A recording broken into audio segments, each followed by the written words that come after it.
Okay, we're back for, I think it's part 7. It's from Sarah. It's from Sarah. Yeah, sound was working, so let's get into it. Let's start off by saying, if you just watched the last episode, you know I missed scanning a thing. I then checked afterwards if there's actually rewards for scanning stuff outside of the achievement, and there is. So I went back and redid basically everything last episode. I speedrun it, but I'm right back to where we are. I don't think I quite got to level 20 on everyone like I just did with it last time, but that doesn't really matter. That did get everything scanned. Other than that, I didn't do anything new. So, yes. We're gonna continue right off where we left off. You start off by going to, is it this one? Yes. I think there is something new in the library. Not exactly sure where.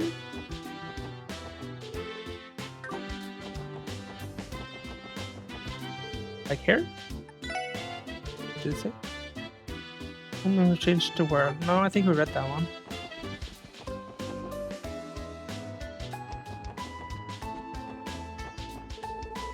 Lipsmacker Quarterly, this one is new. Desert Special Edition. Typically, we put out a publication in limited print once quarterly. However, thanks to all our subscribers over the years, we have reached our 10th anniversary. As such, this celebratory special edition you hold in your hands covers a simple yet special dessert. We present to you this homemade egg pudding recipe, a dish people of all ages can enjoy. People enjoy making it with your family. And please enjoy making it with your family.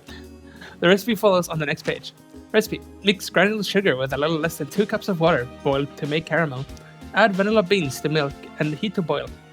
Mix in eggs and granulated sugar to create pudding mixture. Grease pudding mold with butter. Pour caramel, then mixture in order, then bake. Let it cool, then remove our mold and serve. If you use American honey instead of sugar for the pudding mixture, you'll have an even smoother pudding as a result. Enjoy this unique homemade recipe. I think we've read all the other books in here. I'm just maybe realized we did do every quest in chapter 1. Yeah, been so long. I think we are finished with this, but we'll wait a little bit if I think of something, because we're not exactly in a hurry to turn it in. We can go east Crossbell Highway, or we can go east Street. Just remember, you can switch party members.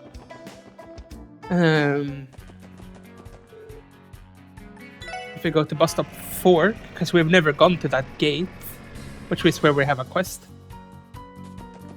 There's probably going to be new stuff on these 2 screens. Probably a few new enemies. But only 2 screens this time, I think, compared to 4 we had last time, or 5 even. So it's not as much. We do need to scan this, so I don't want to kill it.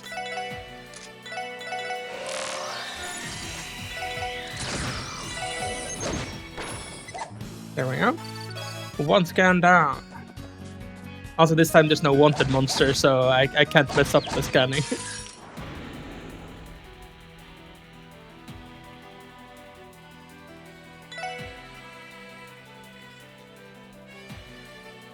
All of these do look scanned. Do we scan them anyways? We did just scan that one, but I guess we could. Theo doesn't have any charge to do that though. Let's scan them just in case. I would hate. We're probably gonna end up fighting more in this pack, but yeah. We'll be on the safe side.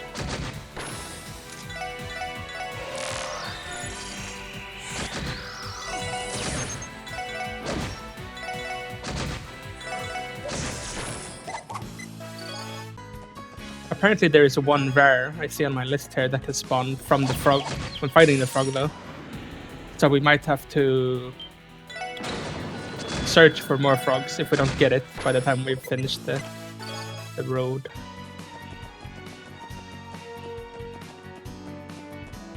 I like when they start giving us more of an overhead view. It starts turning more into a 3D game, which we haven't quite reached yet, but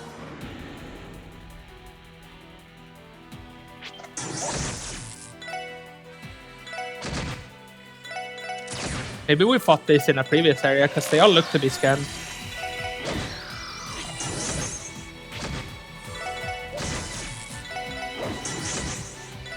A lot of misses going on. Not that it matters much.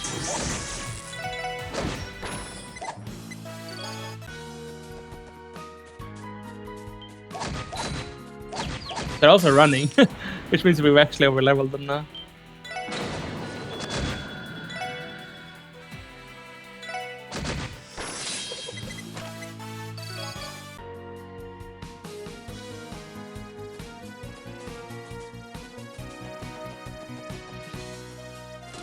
Chest. TP charge.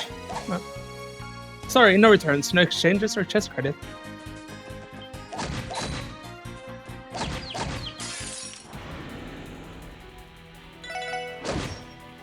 Nice to be able to charge up S-Crafts with these easier fights at least. Also, I can't wait to start the episode with some easy combat before we jump into what's probably going to be a lot more story this time. Heaven's Eye. Heaven saw that, you know.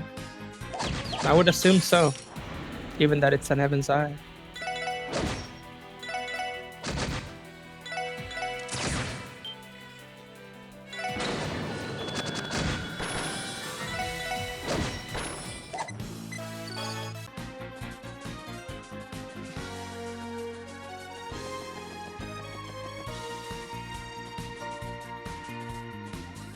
So the frog is the one we're interested in. We're gonna have to find the one that is spawns the best with the least amount of enemies blocking it, so we can do it as fast as possible. Or if we're lucky, we get it before we even have to start searching for it.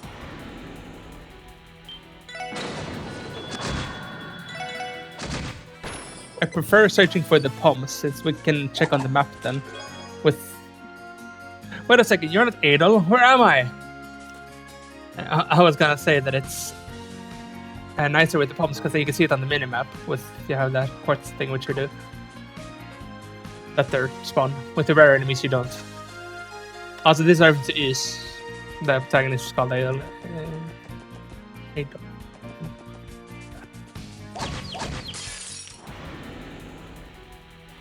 This seems like a good frog spawn. He's right by the entrance.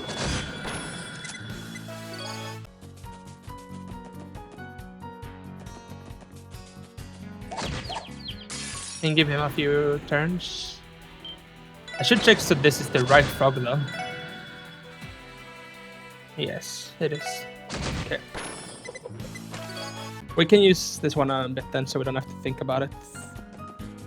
Because he's always turned the right way for ambushes too.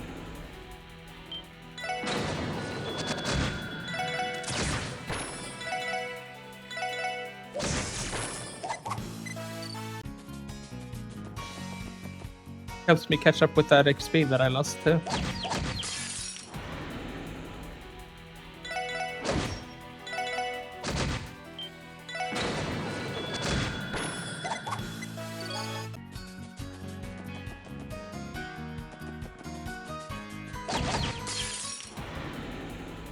Not getting lucky so far.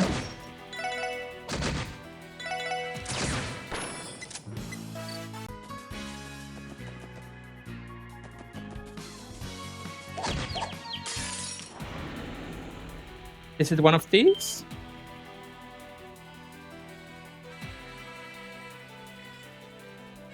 It's supposed... Hopefully that one wasn't it. I guess I can check my thing to see if I already have it or something. We can see. So it should be East Crossbell Highway, but further down than last time. This thing we haven't fought, have we?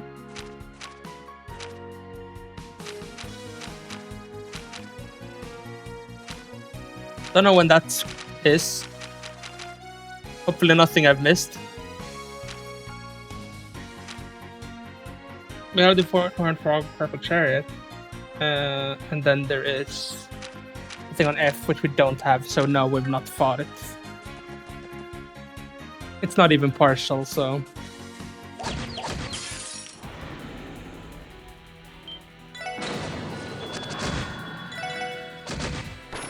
When they say rare spawns, they really do mean rare spawns. Everyone but Lloyd level.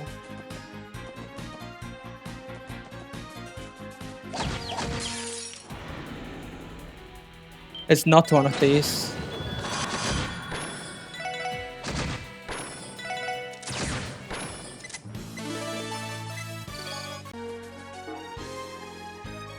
I mean, I guess we do have the rest of this zone, and there's might be a few more frogs here. We can clear this out before we keep spamming that encounter.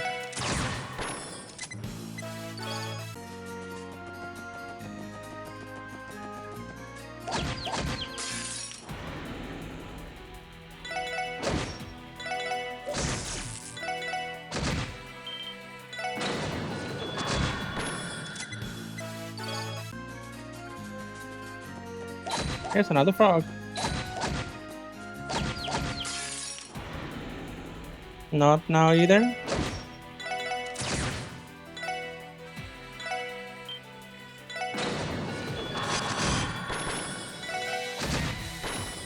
Nice. I see a monster chest here, and there's a monster chest down there too. The buddy's from Berlin. He got his message written by the original crew of chest riders. Damn, that must be an honor.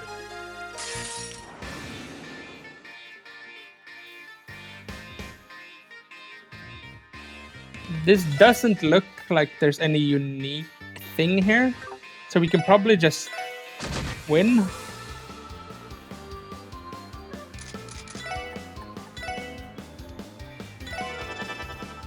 Should have checked what their weakness was. Yes, saved. We can do a crash bomb. I could have S-crafted them, I guess, but it feels like kind of a waste when they're not difficult mobs.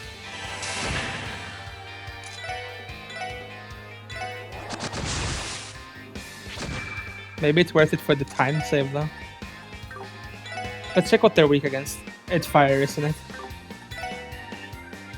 For everything but the frogs, it is fire.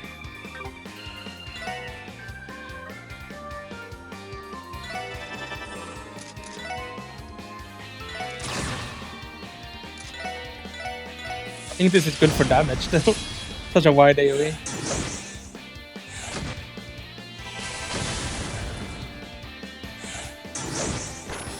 One down. Two down.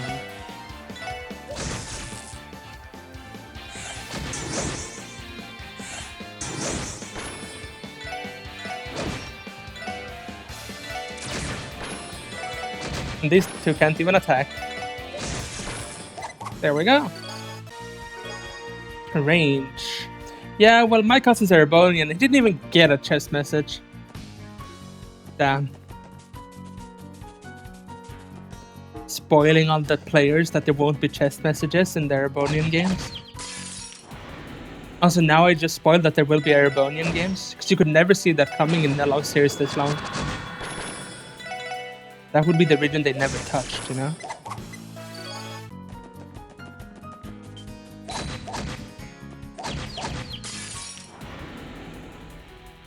Oh, what is that thing? Oh, that's the thing we need. Do we just do this then?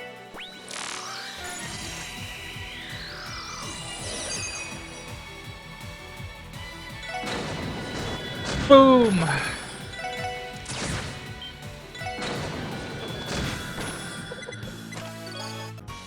Let me guess, this other monster chest is gonna be a very high level one. For some reason, in this game, they didn't in the previous games, but they like putting high-level chests in low-level areas. So you gotta backtrack later. Yes, level 30. That's 10 levels above us. We're not doing that. Just gonna check so we're not missing anything, but I do think that's it.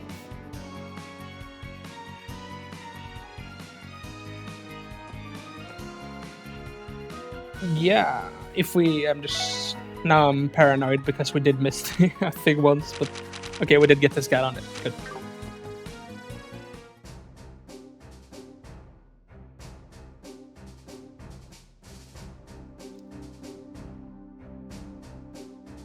New place. It's just like in the first Trails game where we go to all the gates. This time there's only 2. Now we're on the border to Calvert. You have finally made it to the gate. Took me a while, but I finished all the shopping I wanted to do in Crossbell. I guess it's time to get my papers checked and head on back home to Calvert.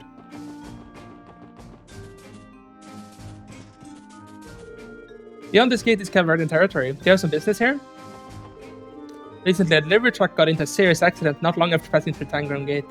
This will make sense. The road past here is always clear. What could have caused the accident? Oh, you're right. It's a like military duel we have to do for the quest, right? We're gonna want full charges for that. This is where we conduct basic inspections for cars going to or coming from Calvert. You know, considering how cheap this gate is, they could have probably blown right through it if they really wanted to. True. Nothing unusual to report, sir. There's no need to worry when I'm on duty.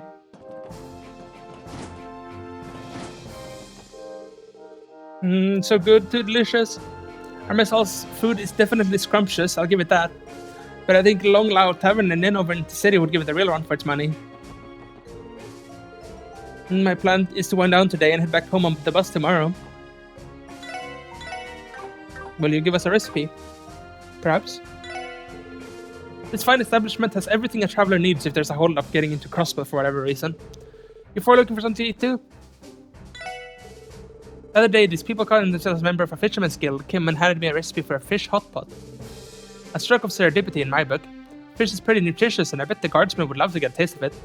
Oh yeah, might as well teach you guys how to make it too. Sit down and enjoy together sometime, alright? Thank you. Oh nice, we can rest here, then we don't have to go back to the city. Think we have to do 2 if we want to get Randy up and charged, which we probably do for a duel like this.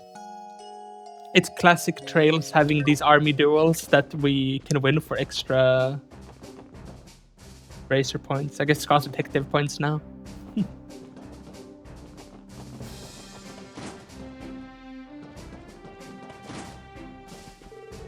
Rumor says Deputy Commander Biles and your Chief Sargi go way back. On top of that, they even talk on the phone every so often. Could they be... You can forget that nonsense. What is this creepy dog? Or teddy bear? That feels like a main room.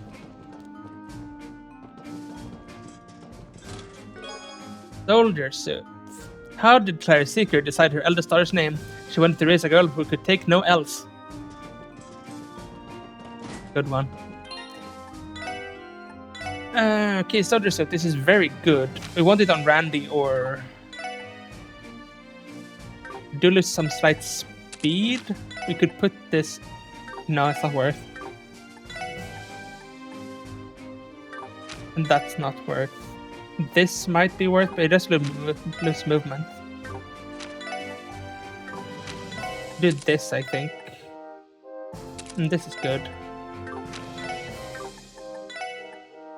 We have gotten some things here. Gladiator headband, for example. I would love to have that on Randy.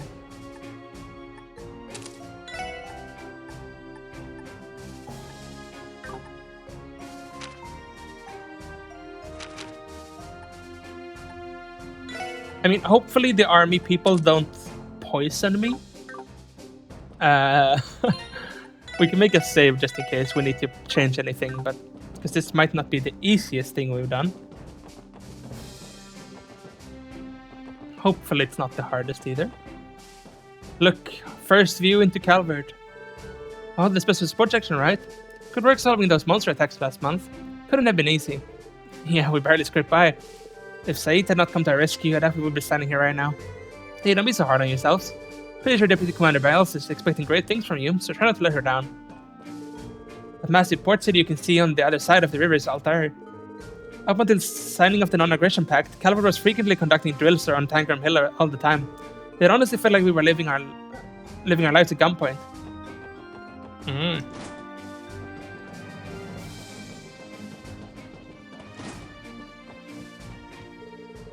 Special support section. Thanks for coming on such short notice. Deputy Commander Biles has been wanting to discuss the details of the special support request with you. Can you hear her out? Yes, that's what we're here for. Finally arrived, have you? I've been waiting, special support section. Thanks for coming on such short notice. It means a lot that you're turning to us, Deputy Commander, Sergeant Major Seeker. I'm sure you're aware, but we're here about your support request.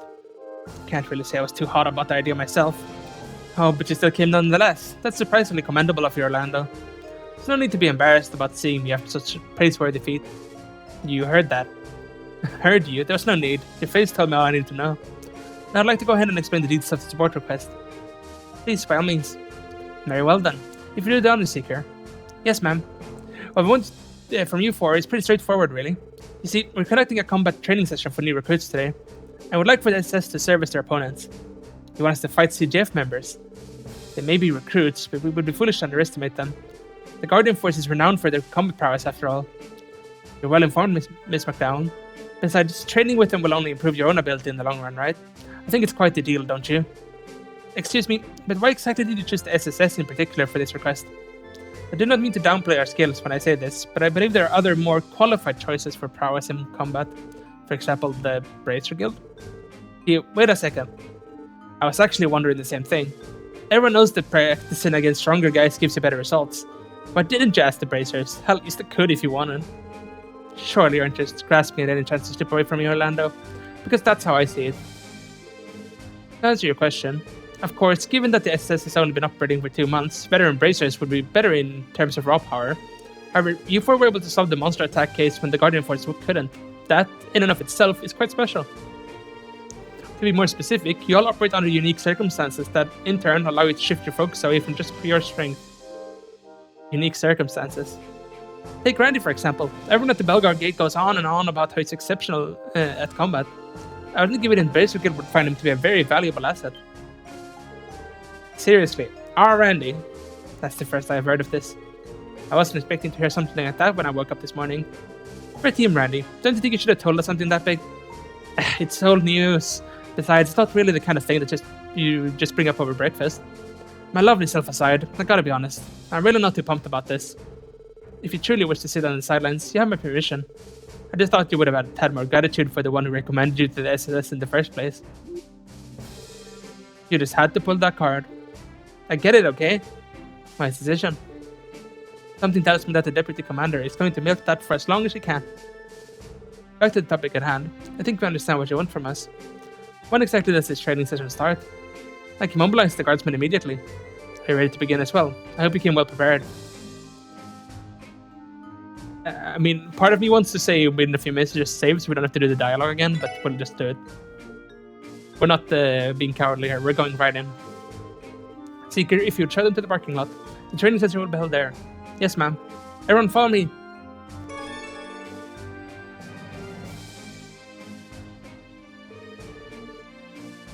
It's time for your combat training session to begin.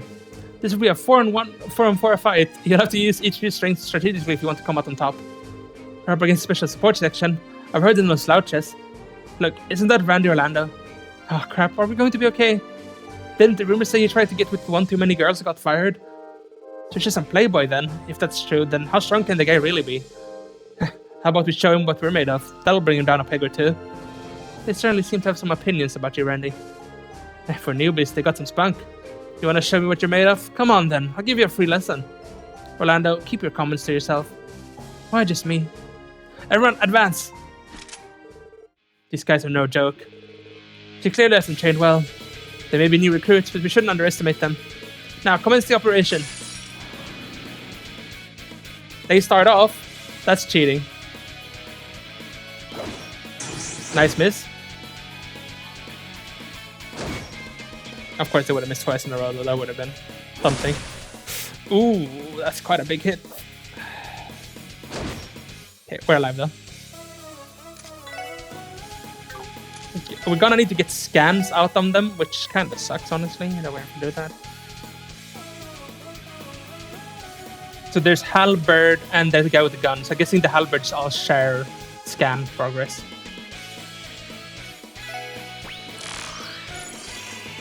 The halberd is scanned. And now I want to crash bomb so we get blind on all of them. Nice miss. And now here we go Holy Bullet for healing. And we can analyze this one.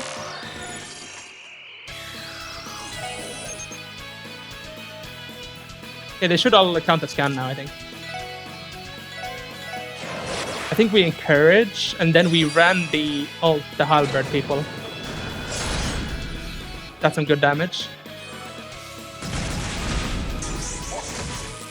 Nice counter.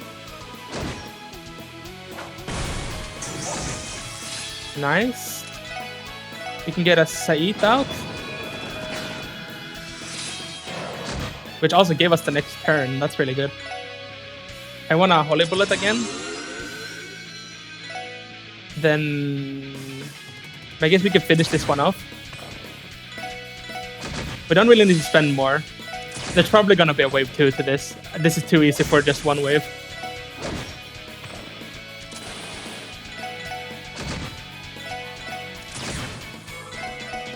Very far to run now though.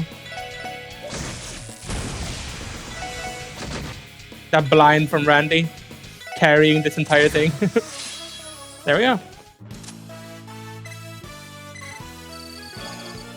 Is it going to be around 2? I think there's going to be around 2. That's enough. I need to be strong, but not that strong. Especially that Orlando guy. Gets through Mr. True after all. There you go. Over in a flash. Hey, you guys didn't do half bad for newbies. You still got a ways to go to catch up with us though. Damn it. Be sure to let that go over your head quick, Randy. That aside, you guys really live up to what I'd expect from the CGF. Agreed. If we let our guard down for even a second, we could have easily lost. Now, Ellie, you're overestimating them. We literally just blinded them and their entire toolkit is nullified. You'd think that's like kind of a big weakness for like a military army? Having just removed their sight and they're instantly down. But now our quest should be completed. Thanks for reminding me, Teotop. Well, Deputy Commander, it's been great and all, but we're gonna have to excuse yourself for today. So, Lord, what's on the schedule? Oh, who said you were the only one to participate in one battle? Say what now? There's more. Sergeant Major Seeker. Yes, ma'am. All troops, attention! Yes, ma'am. Deputy Commander Biles, what exactly do you want from us? I think it should be obvious. You will continue the combat training. Now you will engage the recruits under Sergeant Major Seeker's command.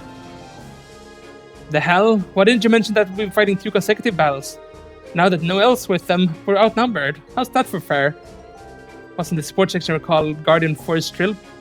Wasn't the support request called Guardian Force Drill Preparation? Anticipation. God, I'm reading that wrong. Isn't it only natural for you to continue with your training like a proper mentor, Randy? You can't be serious. You defeated the 4 recruits quite handily. With additional strength of Sergeant Major Seeker, I think your abilities will be about equal now. I see the logic, yes. It looks like the Deputy Commander is craftier than we thought. Sorry about this. I know this challenge came out of the blue and all. But I plan to use this as a way to gauge my own strength, so I'm going to go all out. Let's make this a good one, alright? Damn it, how am I supposed to say no now? I appears we have no choice in the matter. We may not have been expecting this, but let's go all out this same as Major Seeker. Make the best of it. Now that we're all on the same page, I will be officiating the match this time. CGF at the ready. Alright, if the Sergeant Major's on our side, this time we'll be unstoppable. Yeah, let's do this. Our opponents are 4 CGF recruits plus the Sergeant Major. They're all combat experts. From the look of it, they're already recovered from our last fight. We can't hold back. You said it. Begin.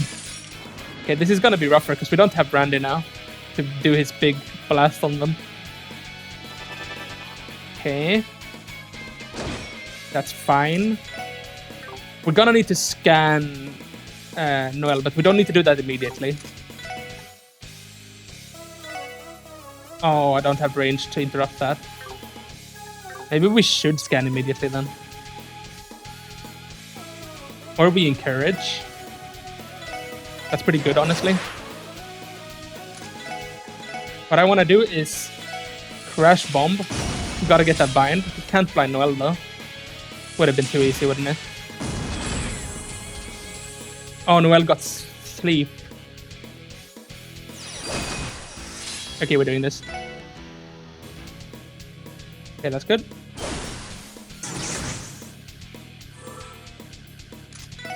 I want to get this scan off now. Then I want to Randy as many as we can.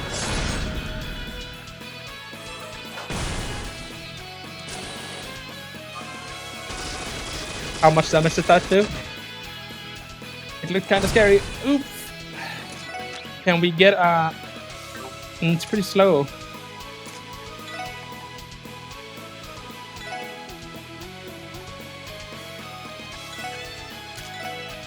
I think we go and move to Lloyd to heal him. Okay, it was a miss, so it would have been fine, but I'm not about to risk that. What do we do? Something like an AoE, probably. Take the crit on Noelle. This is gonna hurt us all. Let's sleep on Theo. Sleep on... Okay, Theo, you really need to heal yourself now. 3 more. I think this is worth it, even though it's not fully charged. Because it takes out Noelle. We did scanner. Yeah, we did. We did. Yeah, we basically won now. We can just use this last bit as free charge. I will heal Randy though, so we don't accidentally lose him.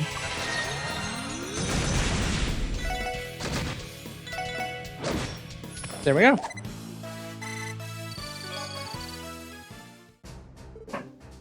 Jeez. Damn it all. Still no good? We even had such a secret with us. How pathetic can we get? You all are really strong. I guess I'm still pretty inexperienced. There's no need to be humble. You had us on the ropes there. Once you took charge, Noelle, everybody else skills shut up.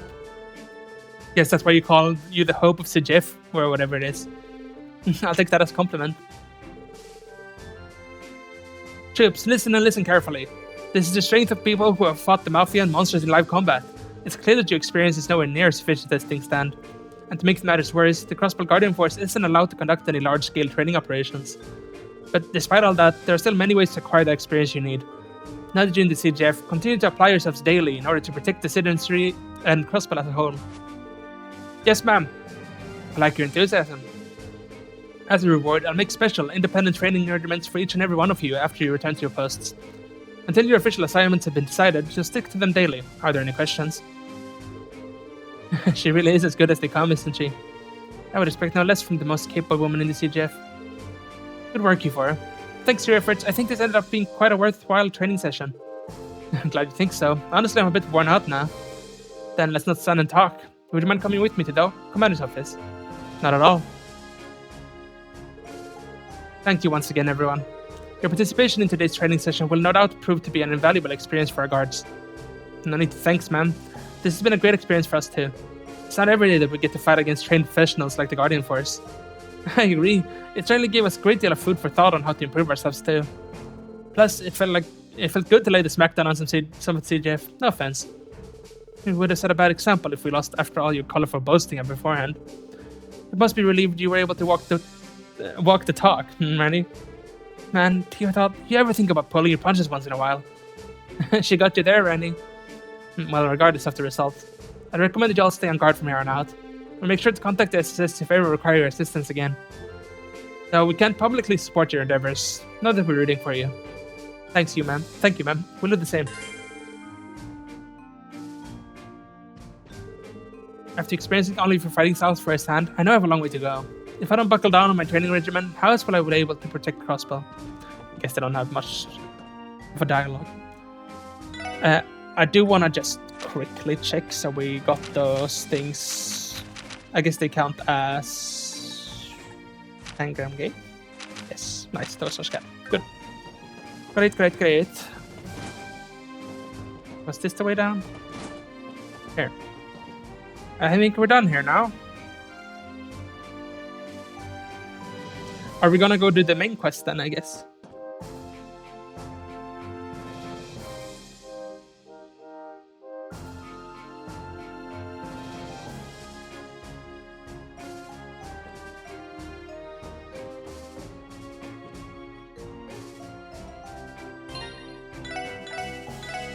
We're gonna save and we're gonna head back. Or not back, actually. We're gonna head to America is where our main quest is, right? I'm gonna check. Because I think we're done with this one. We have a long time on it though, so we're not gonna... We could go turn these in for the reward. Because this is the main quest. In America, yeah. Let's go turn in the quest, shall we? And then we go to America. For main quest time.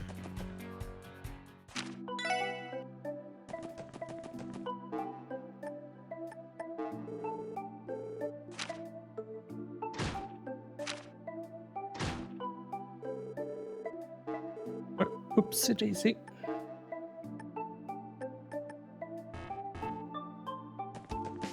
Off we go. East Streets. I wonder if anyone's in the Bracer Guild. This is not the Bracer Guild, this is the Bracer Guild. Like Stella or Joshua? No. You're here again. I can hardly believe it's been a whole month since we last saw each other. It seems like your group has found its footing. Thanks, Arios. It's good to see you again. I don't think we're sizing up at all to the great divine blade of wind, though, that's for sure. There's no need to compare our accomplishments. Simply continue onward along the path you've chosen. Take a hard look at Crossbow's current state. Learn all you can of this city and these struggles. Then when the time comes, you'll be able to make a difference. If you say so, sir.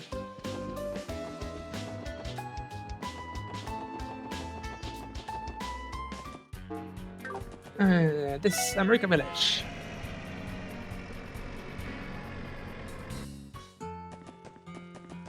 Mayor's place is this one, right? Long time no see, Chief Talta. The special sports section. Thank you for coming. News of your success in solving the monster attacks reached America the other day. I even managed to convince some of the other villagers that the police aren't all bad. I appreciate it, man. This ain't the time to be singing our praises, though. If you don't mind, could you run us through the details of your request? I almost forgot. Before that, though, allow me to thank you once more for dealing with those beasts. Now then, I'll cut straight to the heart of the matter. The support request mentioned something about monsters trespassing onto our American private property. Indeed, they have. You likely saw the place as you were heading here. Along Old America Road, we own a stretch of property that serves as a storehouse for materials. There's been a pack of monsters that stormed in recently and made the place their new nest. It's caused us a whole slew of problems. A whole pack. I can see how that would be an issue for the village. Have there been any injuries? Not yet, fortunately. However, we store many of our farming tools there, so it's not something we continue to ignore. Given how well you dealt with our previous run-in with monsters, I was more than happy to submit a support request rather than ask the Bracer Guild. Hey, sounds like our stock is finally starting to go up. We should be happy about that. We should probably focus on the task at hand for now. Come on, I know that. Alrighty, let's go show these trespassers who's boss. Yeah, it'd be best to finish this quickly. Way too long and this pack could get out of hand. So you'll do it. I knew asking the SSS for help was the right call. Here, take this with you.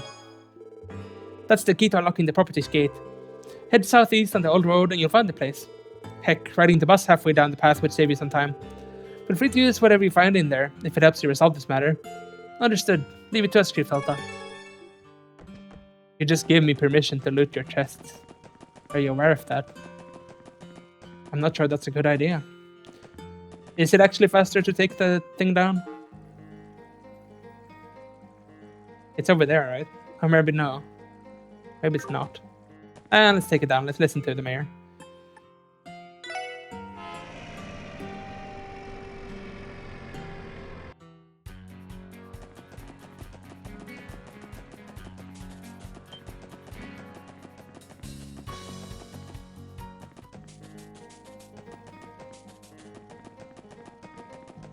It's this place over here. Is this the place?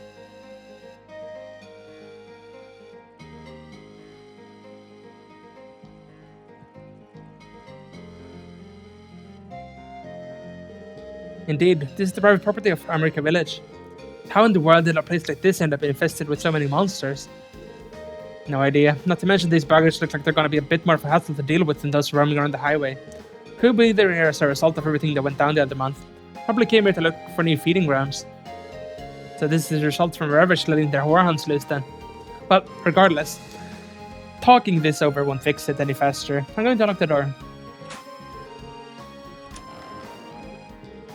Everybody ready? Alright, time to conduct an extermination. Understood? Let's give him hell.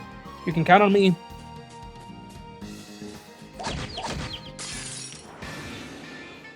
That's a very big group. Also, it's interesting that these don't appear to be scanned, even though we fought this exact monster type in the previous area. This was the rare spawn in the previous area. Well, there we go. There's a scan.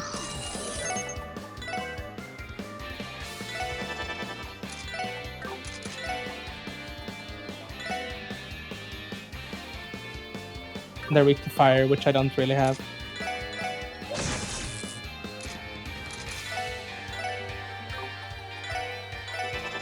I want them to get a bit closer.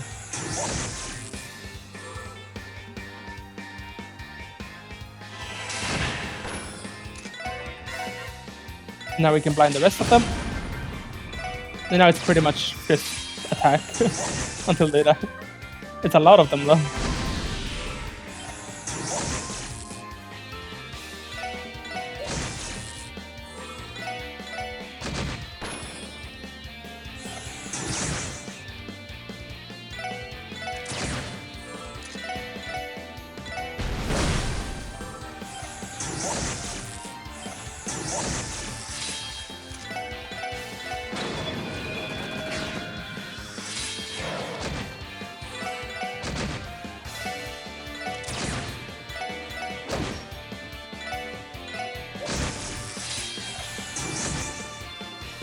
It's not exactly a difficult fight, but it's not the fastest one either.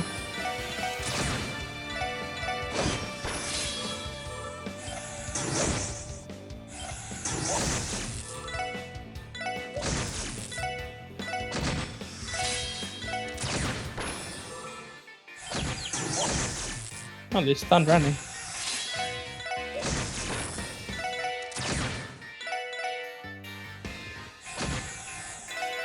There we go. Was that just one? Yeah. There's more packs. They're all that big. Okay. It's actually gonna be... well, not difficult. That's not the right word. But... there's so many.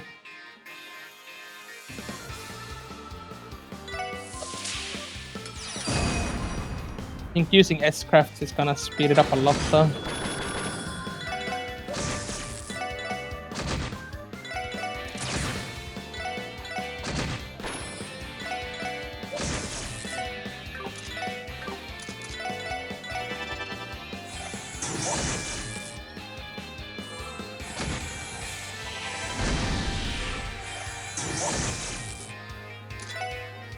Let's Holy Bullet the front line or they're gonna die.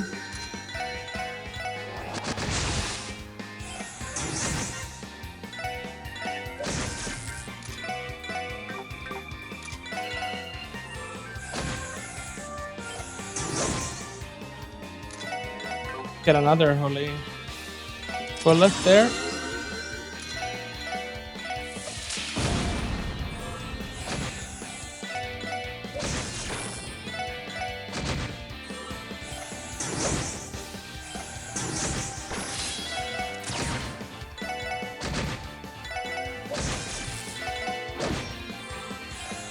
There we go. Another one. Dead. Don't call me a box. I'm not a box. My cousin's a box, and he's a complete idiot.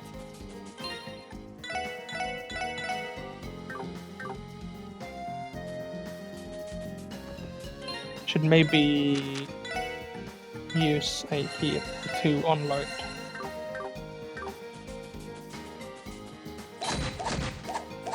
Oh no. That's actually very bad. Like, did we just die? Like, entire group dead. This is the point where I wish they would just kill me so I could load my save. Because getting ambushed is basically just killing your party. Come on, stop. Also, having a load save button from when you die would have been nice.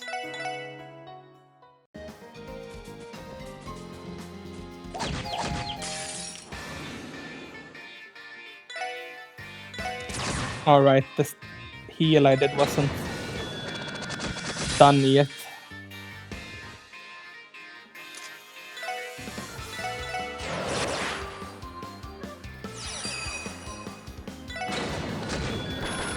That's some nice damage. Can even have Lloyd hit himself.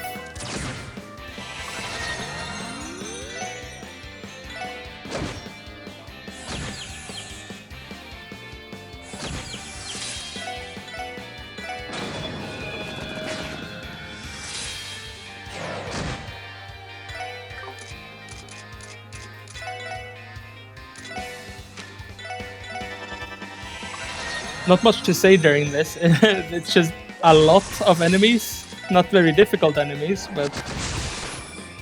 Well, they're difficult if you get ambushed, I guess. But you really don't get ambushed if you're paying attention, which I wasn't.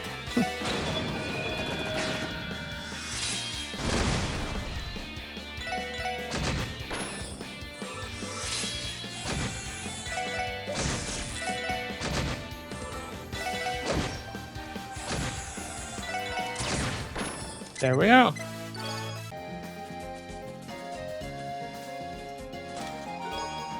Feather tackle. I always wanted to be a fisherman, but well...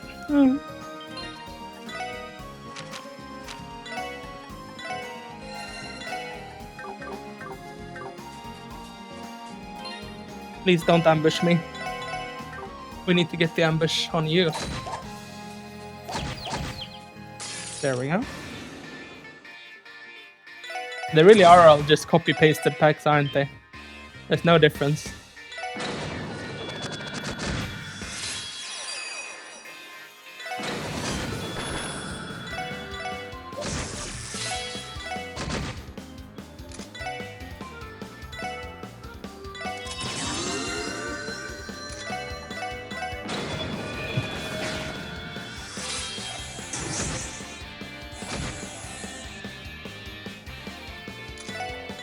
Let's get blind up.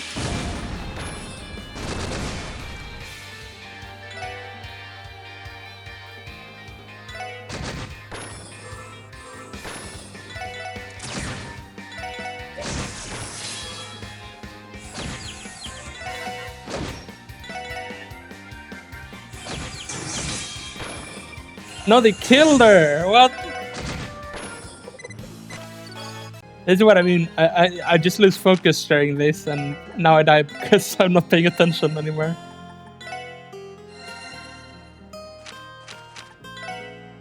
Not that it really matters, we only have one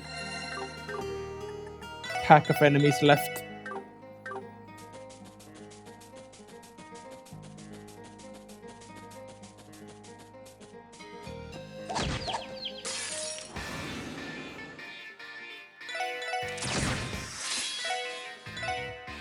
Would have been so nice if I had a few more S-crafts that were AoE.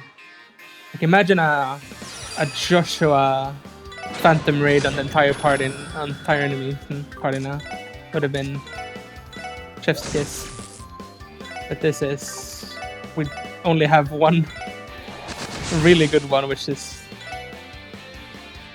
Maltios counts as well, I guess, but it's a line, so if they're not standing in a line, then hurt me.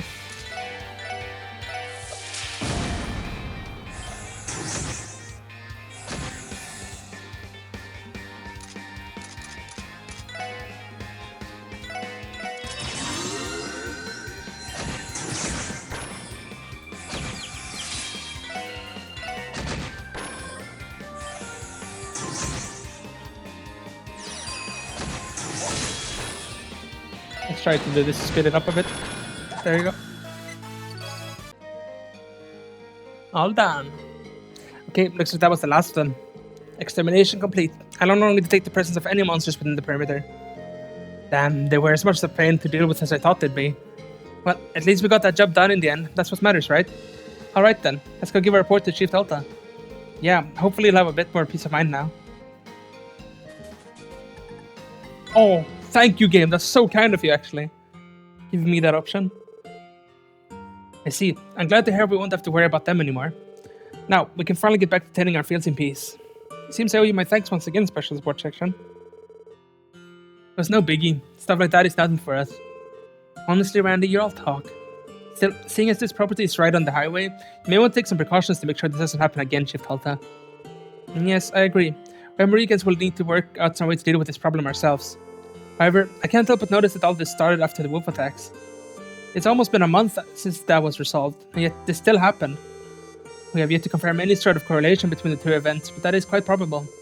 Regardless, now that we have exterminated the monsters, the store should be safe for the time being. Is that so? That is certainly a relief to hear.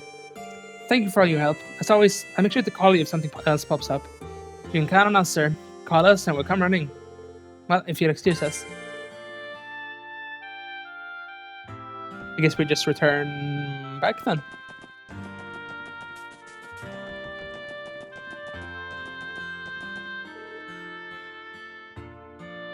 East exit.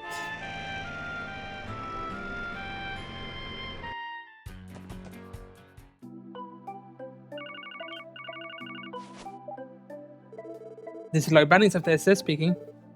Lloyd. Oh, what a relief. The call went through. Fran, it's weird to get a call from you out of the blue like this. There's something the matter. So actually, a citizen would like to speak with the Special Support Section. Is it alright if I set up a meeting? Yeah, that should be no problem. But I'm guessing there's a reason this request didn't come through the terminal like usual. Yeah, from what I was told, it sounds pretty serious. Not to mention, it's rare we have someone specifically request this. I figured you'd be okay with it, so I already agreed to it. Gotcha. I think I understand the situation. Should we return to the office? That'd be perfect. I'll tell the client to meet you there. Do you have any idea when you'll be back? Let me think. We're a ways away, so let them know they're free to wait inside if they get there first. Okay, sounds like a plan. Thanks, Lloyd. I hope your meeting goes well. What's wrong? Did an urgent request come in? Yeah, seems like it's something serious. Let's wrap up any unfinished business and head back to the SS, okay? Roger. Hey Lloyd, I think our client's a smoking hot babe this time. How do you expect me to know that, Randy?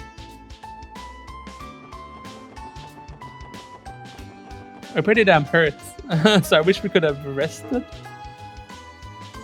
I mean, I guess we can sleep in an inn or something. Just in case there's combat immediately. Maybe there won't be though. Do we chance it? We chance it. We're saving that 400. That 400 Mira. It's so precious to us.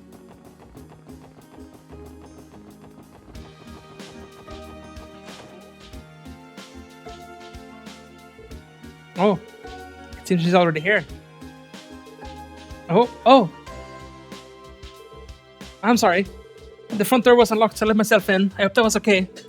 No, don't worry about it. We already know you were coming. Welcome to the Special Support Section. You're the client we were told about, right? My name is Risha Mao. Thank you for taking the time to meet with me. Whoa. Oh, hell yes. She's so slender, yet so front-loaded. Do you have to make your oogling so obvious? Lloyd. Huh? Right, well, let's take a seat, Miss Mao. What was it you wanted to talk with us about? A threat letter? Yes, there are exactly 1 week ago. A letter came in for Ilya with no return address. Oh, sorry, Ilya Prateris, our concealed star player, the fervent dancer. She's only the continent-renowned performer who's taken the world of dance by storm. Randy, you lucky dog, who would have thought we'd get a request involving Ilya friggin' Plater? I know you're excited, Randy, but please try to control yourself. I mean, I know who she is, given she's a celebrity and all. Why would anyone send her a threat letter? Keeps claiming it's just a dumb prank, but I'm not so sure. Something about it just seems too strange to me. I asked the troop leader about it, and he advised me to contact the police. Who's in possession of the threat letter now? Well, Ilya still has it, actually. She was about to throw it away, but I convinced her not to. Good thinking. We'll have to ask her if we can look at it. By the way, Miss Mao, I'm assuming you must be related to Arkansas in some way? Ah yes, I'm one of the other performers. I'm just a beginner though, nothing compared to Ilya herself. Wait a damn minute. What's your problem, Randy? Your face, I saw it on the front page feature about Arkansas's new show. You're the one playing the Moon Princess, the co-star to Ilya's Sun Princess. The highly anticipated up-and-comer personally recruited by Ilya herself, Risha Mao. No, I wouldn't say all that. How did I stumble around and get into this way? Truth be told, I'm still not sure if I'm ready for my debut. No need to be so modest, Miss Mao. Being recruited by Arkansas is an incredible accomplishment. You should be proud. Thank you. Well, all that certainly answers my question. Back to the matter at hand, from what I can gather, it seems Ilya herself isn't especially keen on getting our help right. Right, she said she'd rather focus on perfecting the show, so she doesn't want any outsiders coming in. Specifically, she told me that getting the police involved was out of the question. Well done. In that case, it seems we have no role to play in this matter. But aren't you the special support section? Based on what I read in the magazine, it seemed like you were more approachable than the rest of the CPD. I think if it's you four, Ilya would be more willing to let you investigate the issue. Nah, I don't know. I wouldn't normally suggest this, but have you asked the Bracer Guild for help? Since Ilya's a civilian, perhaps they could work as bodyguards for the time being. Well, there's a small problem with that. I know as well as I do how popular the guild is in Crossbow. It'd be far too conspicuous if Bracers were constantly coming in and out of the theater, rumors would spread. So with that in mind, I thought people wouldn't really notice if it were you guys. Oh, I'm so sorry, that sounded so much ruder than I thought it would. It's fine, Miss Mao, we understand. I think we're grasping the situation now. I know where I stand, but what do you think, guys? Should we take the case? Yes, definitely. I have no objections. Are you crazy, man? This is a once-in-a-lifetime chance. Of course we help. There you have it, Miss Mao. The Special Support Section would be happy to look into this threat letter for you. Thank you so much. I'll head back to the theater now. I need to tell the troop leader and Ilya the good news. Please stop by as soon as you're able to. We will. See you, Risha. Call me anytime.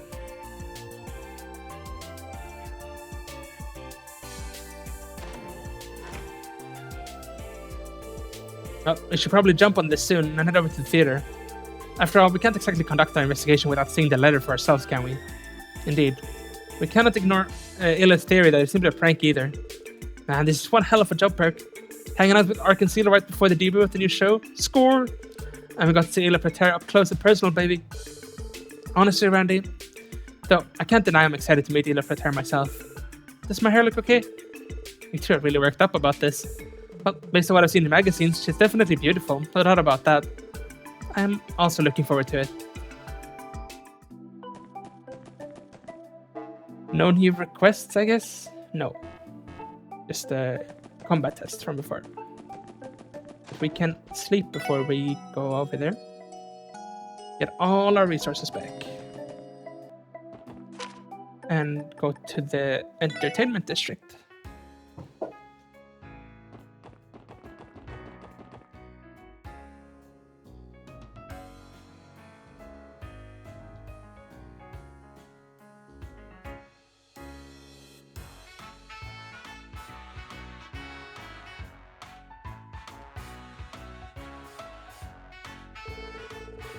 The architecture of this building is truly magnificent. It seems to be relatively new as well. I believe it was built about 20 years ago, so it's a fairly recent addition compared to some of our older buildings like City Hall. Arkansas. Back when I was a kid, Guy and Cecile would bring me here every so often. You doing okay there, Lloyd? Oh, it's nothing. So, are we all ready to head inside? We are.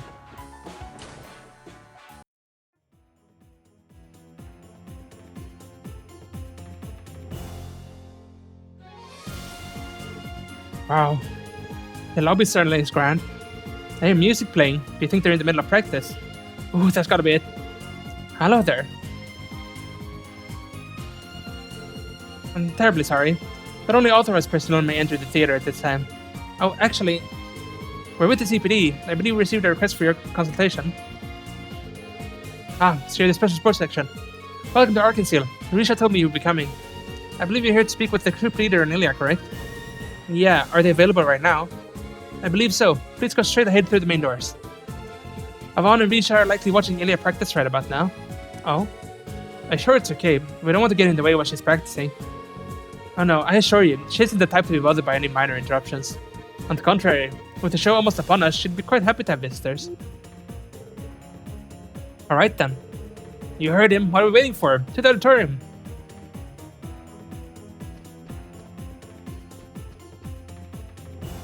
Yeah, I guess we're just going. Whoa, she's so incredible.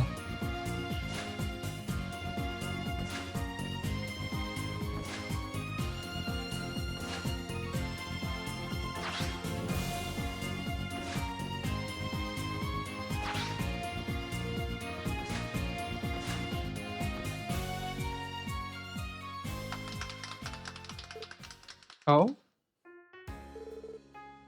Oh, there you guys are. Sorry, we didn't mean to bother you. Yeah, you were just... Wow. Uh, that was completely breathtaking. I think I died. I went to heaven for a second there. I'm lucky to have been able to witness something so amazing. You guys flatter me. Still, it's nowhere near finished. Seriously? Can be even better. Why, of course. That particular routine was from one of the Sun Princess's first scenes. It'd be even better once we add the Moon Princess into the mix. As for the climax, well, let's just say this was nothing compared to what that'll be like.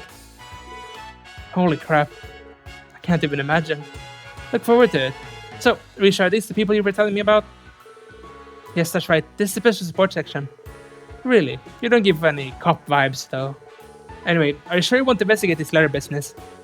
I don't want you to waste your time looking into a dumb prank like this. Come now, Ilya. Everyone's just worried about you. Why don't you indulge us? Just a tad. But I don't know about that. It's not really my style to let anything put a damper on the hype right before a show. But if Risha lets me give her a special massage, I'll consider it. No, absolutely not. I swear, what am I going to do with you? She's pretty different from her stage persona. Reminds me of a creepy old leisure. I heard she's had an interesting personality, but not to this extent. She sure is something, huh? I'm so sorry, everyone. Lloyd, would you and the others mind waiting in the lobby? I'll try my best to persuade her somehow.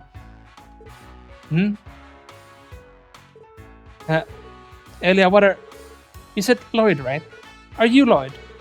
Yes, I'm him. Too close, way too close. And what's your last name? Bannings. My name's Lloyd Bannings. Ah, I knew it! What? Seriously? What the hell, Lloyd? Elia, stop! What's the meaning of this? Wow, what a small world. Who would have thought this would be the day I met the infamous little brother? Well, now that I think about it, I'm pretty sure she mentioned that you had joined the police department. You're exactly how I imagined you'd be.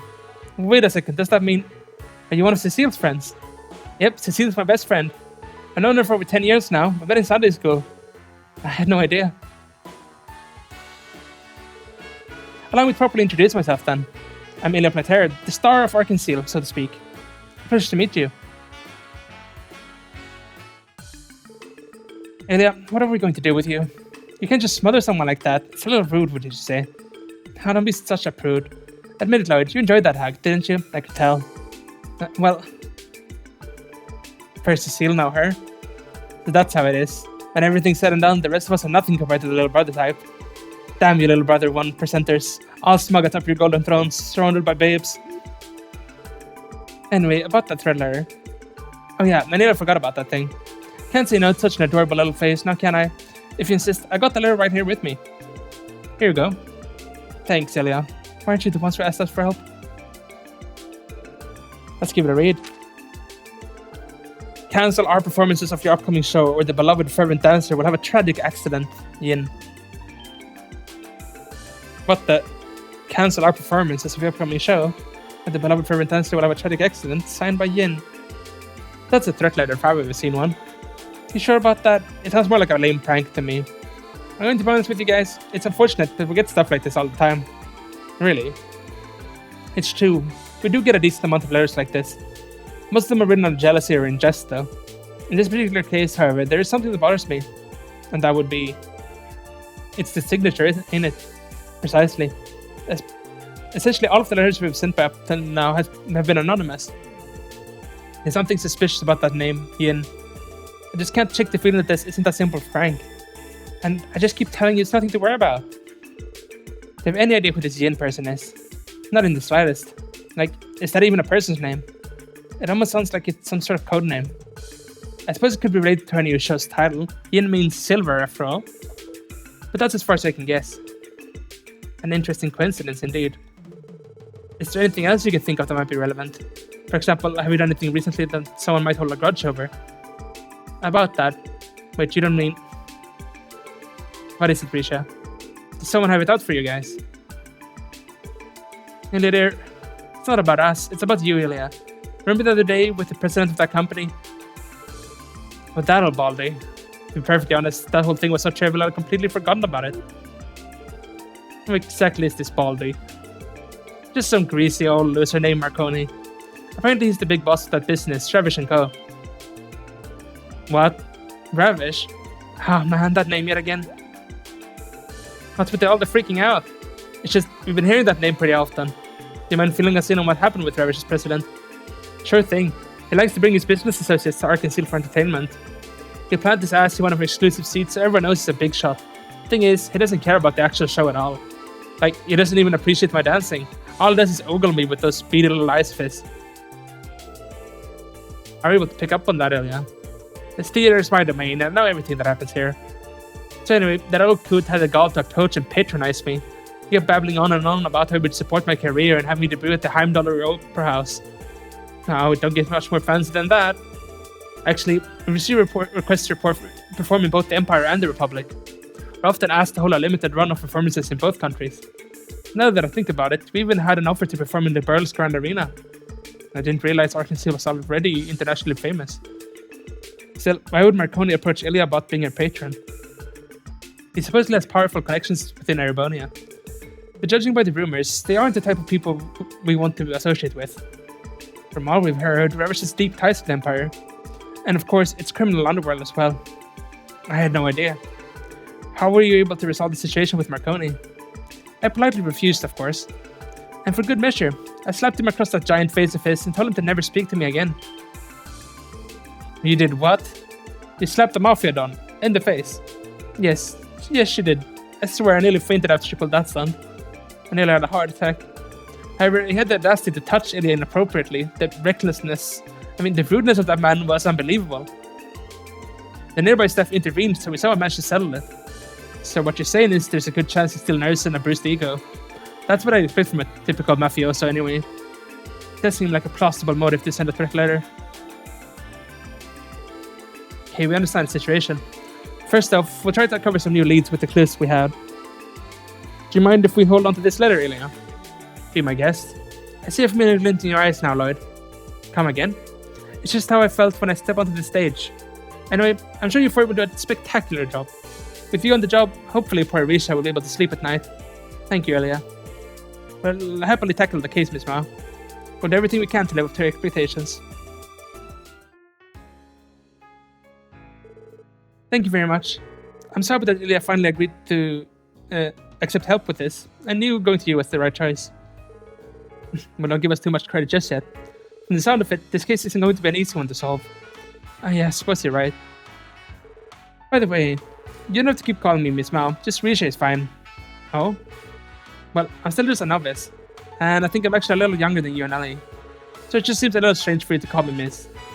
Really? Well, alright then. I'll be sure to keep that in mind, Risha. Thank you, I really appreciate it. Risha, the meeting's going to start without you if you don't hurry up. I'll be right there. Well then, everyone, if you'll excuse me. If you figure anything out, please don't hesitate to stop by the theater.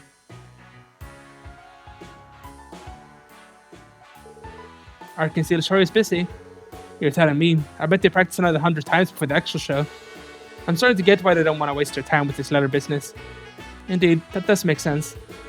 I hope we can solve this soon for the sake of their new show. Let's get to it then.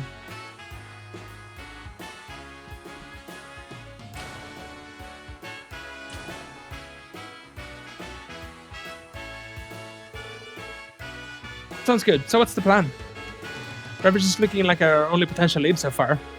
This Yin person may be worth looking into as well. Yeah, you're right. Hey everyone, I've got an idea. Why don't we pay Ravish & Co. a visit? What? You're kidding. Isn't it our obligation as police officers to pursue any possible lead? We still don't know if Ravish's Don is responsible for sending this letter, but I know for a fact I would never reach the truth if we shy away from potential trouble. You make a valid point. Not only that, but I think it would be a good opportunity. They're a group of criminals that think they're above the law. This is a chance to see the true nature of Crossbell's underworld for ourselves. Can't argue with that. What's wrong? Are you worried? Brand and I could always go alone. Lloyd. No, I didn't mean... No, it's not that I'm worried. I'm sure it won't be too dangerous to ask them for a few questions. It's just, I've always been curious about the people that make up the city's infamous mafia. This is the perfect chance to finally meet them face to face. Oh. Well, looks like Madame Muswelli is ready and raring to go. But of course I am. Life is full of surprises after all. Who knows what sort of exciting twists and turns this letter will lead us to. So let's be off, right away. Agreed. According to the database, Ravage's headquarters is located in the back alley. There's a narrow alleyway halfway down the street that leads to the front doors. Thought I remembered seeing some shade-looking dudes there. Guess it makes sense if that's their HQ. Yeah, been a while since we walked through the back alley.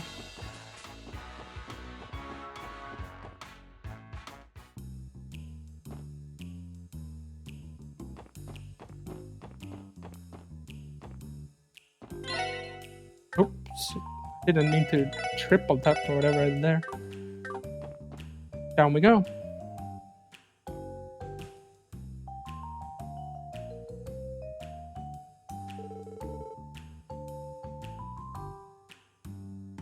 So this is Ravage & Co.'s building.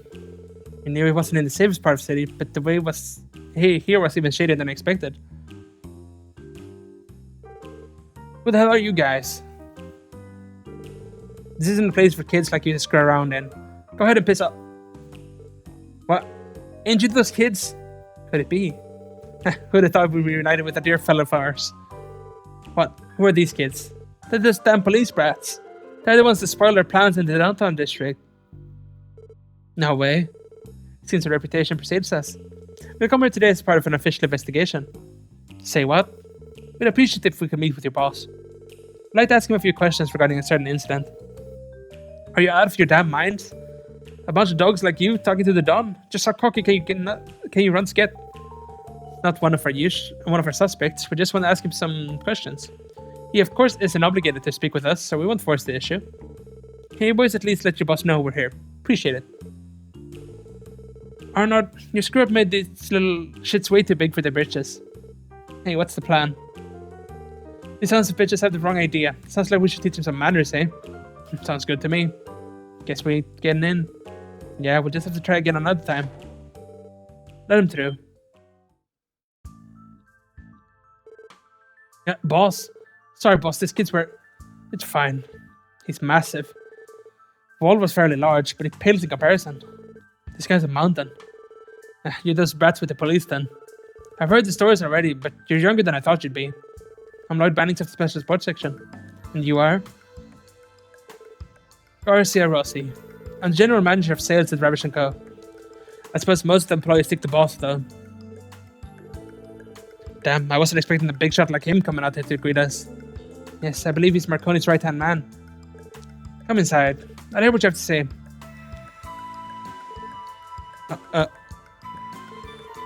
You're lucky the boss is in a good mood. Get your asses in there. You better not even think about disrespecting him. Unless you're fine with having your lifespans cut short.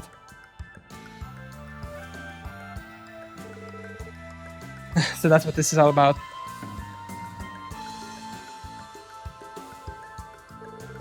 You think the Don sent Ilya Prater a threat letter? Ridiculous. The kids sure have some overactive imaginations. They weren't claiming it as the truth, of course. However, we've heard of a recent incident between your boss and Ilya, and given that we were out of leads, we thought we should at least come to ask about it.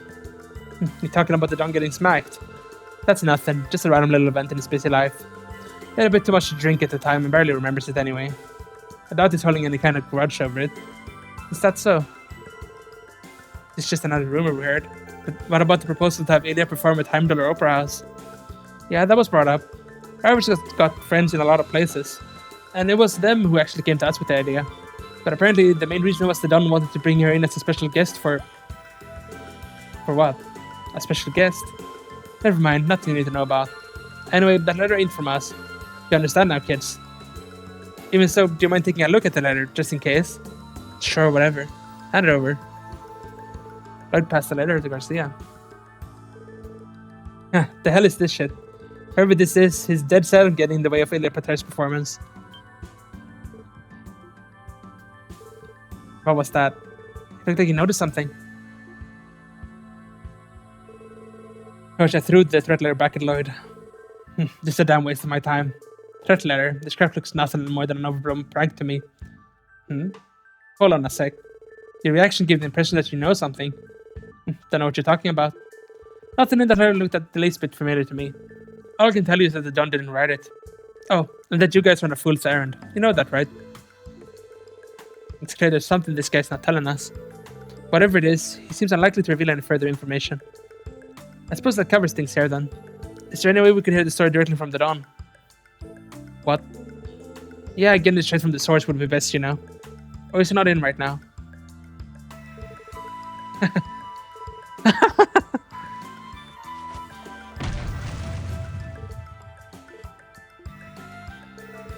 Don't go getting cocky now, kiddos. I think they don't have time to see a bunch of snot-nosed rookies like you. A group of naive and helpless puppies that he can crush in the palm of his hand. Wait a second. Normally I wouldn't even give you the time of day. But since you're such a nice guy, I figured this would be a good chance to give you this one piece of advice. No matter what you do, you can't change Crossbow's true nature. Ravish's iron grip is here to stay.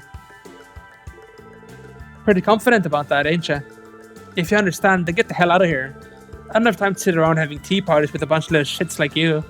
However, if you dare defy us again, there will be no mercy. I will end you. Thank you for the advice.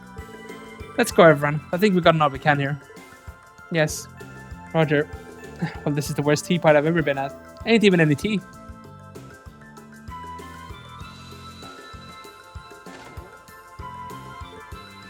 Wait. You there, redhead. You're talking to me. That shade of red. I've seen it before. No, you couldn't be. Whoa, hold on there, Gramps. I love getting attention from smoking hot ladies, but old man, not really my thing, you know. Well, no matter. Hurry up and get out of my sight already. You were the one who stopped me. Make up your damn mind already.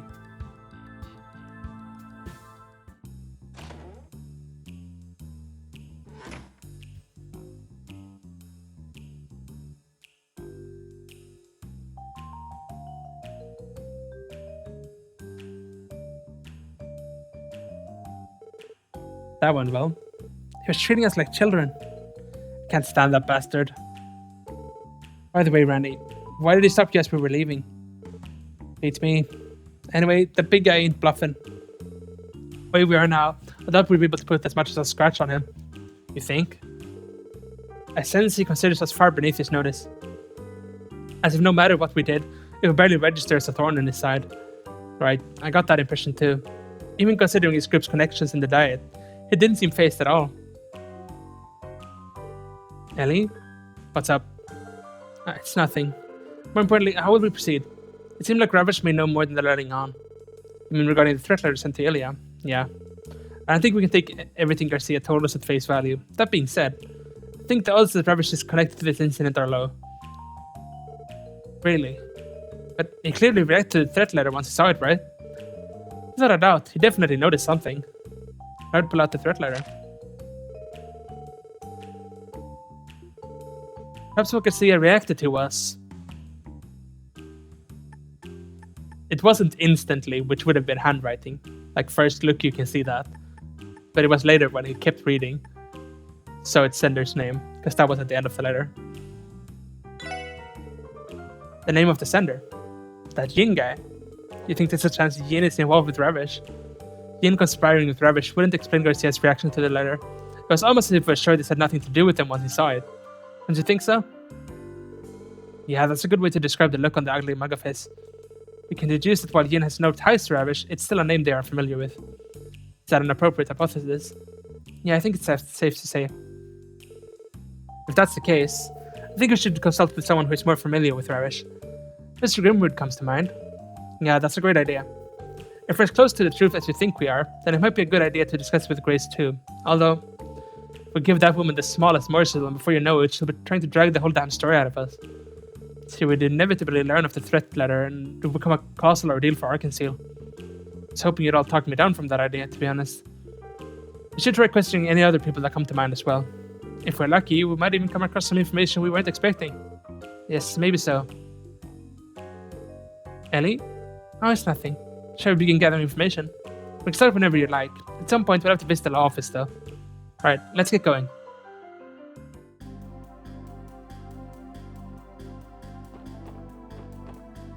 I'm not exactly sure who we would go to outside of the law office. We know that's where we have to go to proceed. I'm trying to think of important NPCs that we could maybe talk to. Let's go to the police station, maybe? Rebecca and I have been getting a lot more requests over the urban network. The anniversary festival is starting soon, so I gotta keep plugging away as best as I can. Oh hey everyone, how's the client's request coming along? It went well, we decided to lend them a hand. It seems like it's going to be hard work, but I can't just let it slide. We're glad you guys are up for it. Anyway, keep up the good work, my favorite detectives. That reminds me, did you hear the news? The CPD is currently conducting a survey on monsters local to Crossbow. Really, what exactly does that entail? Well, I'm sure you're already aware that your combat notebook has a section for monster entries, right? After defeating a monster, officers are supposed to record its information in the notebooks. That data is just what we need for the survey, so once you start filling up that notebook, please come and show it to me. In the end, we'll combine all the information received together to use as a foundation for new safety measures. Quite a smart idea, huh? Definitely. I'm glad to see the CPD is seeking out ways to improve. I couldn't say better myself. After all, this is to protect the fine citizens of Crossbow. I nearly forgot. Whenever you supply me with information, I'll give you a small bonus too. You should just stop by when you can, okay? I guess we can do it now then. Looks to me like you've been hard at work filling out your combat notebook.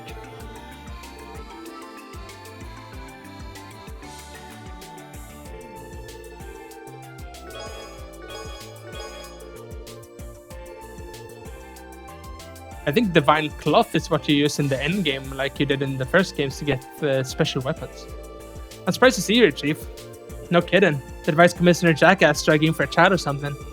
Don't jinx it, kid. I'm just here for a meeting, that's all. My bad, Chief. I've actually got a bunch of meetings. Okay, I thought we would be able to ask him about the inn. Guess we cannot. I'm thinking we could probably talk to a bunch of people, but unless there's something specific we can think of, we can try going to the Bracer Guild. Probably nothing different here. Iris is gone now. No, he's over here now. Iris is talking through... Ah, Grand Prince, it's been some time, your lordship. Yes, right. I understand. That does seem like it puts a problem. Understood. I would head there immediately after taking care of finishing some urgent matters. Is he speaking with the royalty right now? That is the Grand Prince. Do you think he's speaking to the Prince of Remiferia? Maybe. I don't think this is very important. I don't want to get too much fluff in here. It's already a long game. Is there anywhere else we want to check out? The law office is in this quarter. I mean, it would be if we talk to the reporter lady. But they said that might not be a good idea. And I don't even know where she is. Actually, I guess she's in the Harbor District, is it?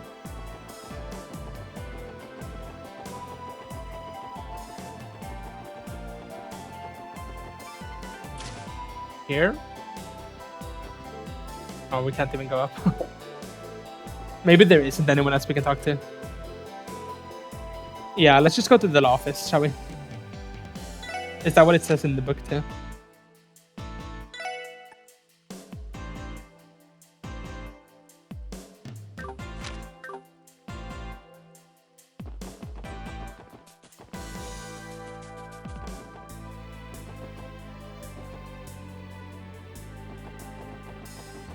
Let's head over there, shall we? We'll walk to see if we can spot anyone on the way, because NPCs move around all the time. Like, I wonder if you can actually find, like, Estelle and Joshua somewhere. I don't know where they would be, but... over here.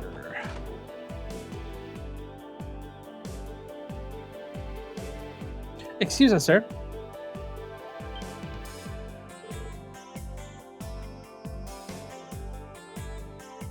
Oh, welcome.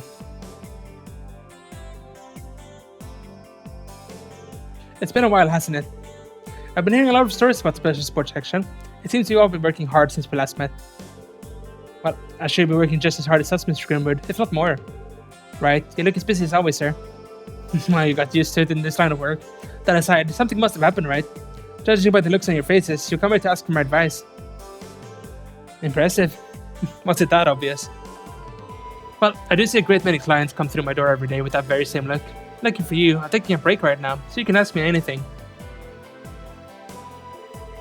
Thank you, Mr. Grimwood. Your words speak more than you can ever know. I think we'll take you up on that kind offer.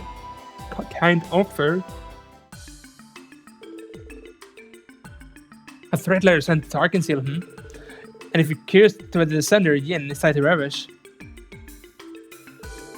Yes, sir, do you have any idea? Unfortunately, I don't have any information that connects the two of them. That doesn't mean that I've never heard the name Yin before. Really? What do you know about him? Well, I have no evidence that points towards this being the same person. With that in mind, are you still interested in this information? Yes, of course. Hell, at this point, we'll take any lead we can get our hands on. Very well then. It all happened when I went on a business trip to Calvert. While walking about, I heard a strange urban legend from a local. It involves a legendary Xiangshu, referred to as Yin. It certainly is an Eastern name. What exactly is a Xiangshu? It means something along the lines of assassin or killer. Pretty sure that's why I call them in most Eastern regions. You certainly are well informed. I'd say it's somewhat similar to how we customarily call mercenaries Jaegers. You mentioned this was an urban legend. There's more to it, I assume. Yes, well, it's said that no one knows for sure whether Yin is real or not. Though, supposedly, he's said to wear a mask and a pitch black coat, and it's never once allowed someone to see his face. He appears and vanishes with shadows and never lets his prey slip away. In other words, it's a phantom. A phantom? It sounds like a pretty tall tale if you ask me. I suppose that is why it's called an urban legend. However, why would this so-called legendary assassin set a threat to Ilia Plater? Right, it just doesn't make sense. Wait, what if it's not Ravish it's tied to, but Heiyue? Yeah, I was thinking the same thing. Heiyue is a powerful organization operating out of Calvert's Eastern Quarter. With that in mind, I wouldn't be shocked if they knew of the Eastern Assassin. I getcha. If that's the case, Garcia's reaction makes a lot more sense. I know for a fact that Ravish and Heiyue are at each other's throats, and if Heiyue and Yin are teaming up, despite not being directly tied to Ravish, it would be highly likely that the Mafia is acutely aware of his presence. That, in and of itself, would support Lloyd and Ellie's theory. An intriguing thought. That brings us back to your previous question, Theo. Why would Yin threaten Ilia Plater, the lead star of Arkansas? Well, we still need to figure that one out. I know that Ilia and Ravish's Don had an argument at a party. Could someone be related to that? I don't know. It didn't really sound like something that pointed a threat. Besides, why would Heiyue react to it at all if they're against Ravish? Yeah. Any chance the name is a coincidence and we're dealing with someone completely unrelated? I don't think so. Every clue we gathered so far is pointed in a particular direction. I think we're still too early in the investigation to disregard anything that's not quite lining up. Hey guys, not to get too ahead of myself, but why don't we try paying Heiyue a visit? What? Oh man, are you off your rocker today? Think about it like this. I know that Heiyue is a big enough threat to Ravish to have gotten their attention, and Heiyue has only continued to spread its influence and chip away at Ravish's hold on Crossbell's criminal underworld. Depending on the circumstances, they could prove even more dangerous than Ravish. You may be right. This might be the perfect chance to check whether or not that is true. Hold up, it's not like we can just barge in on them. We have no idea what kind of people we're up against, Lord. Actually, I recently met the manager of Heiyue Trading Crossbell branch. What? Seriously? He came to me for counsel to ensure there are no legal barricades preventing his business from operating in Crossbell. I saw no harm in the request, so I accepted the job. And it was then that I met him. I see. What kind of person was he? The word shrewd certainly comes to mind. He's relatively young, but he already knows his way around things. He has a silver tongue and is unflappably confident. Or well, I'd say he's extremely intelligent, and not someone that can be taken lightly. An intellectual, then. Sounds like he's gonna be a huge pain in the ass. Definitely not the kind of guy who will give us any straight answers. True, but this would be a good chance to meet with him. What do you say? Okay, you won me over. I'm also quite curious about this branch manager.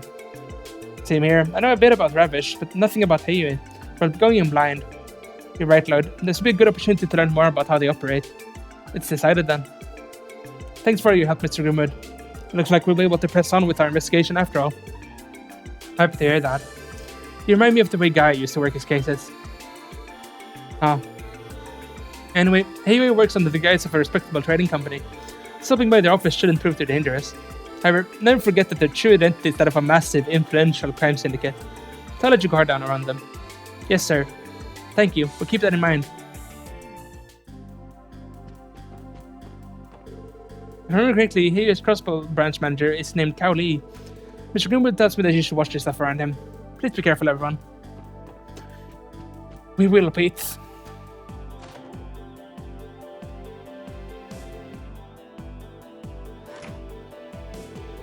Alright, let's make our way over to Heiyue Trading. I think they're somewhere by the pier. Correct. Our destination should be in the northeast corner of the Harbor District. They're apparently located right by the river. Oh, we're talking about that red eastern-looking building. It's surprising to think that our crime syndicate's headquarters is in the same area as the IBC and the Crossbell Times buildings. I suppose it does not matter. Let's try paying them a visit. Could have just picked Harbor District. Here we are. Clicking out save. Been a little while now. In here.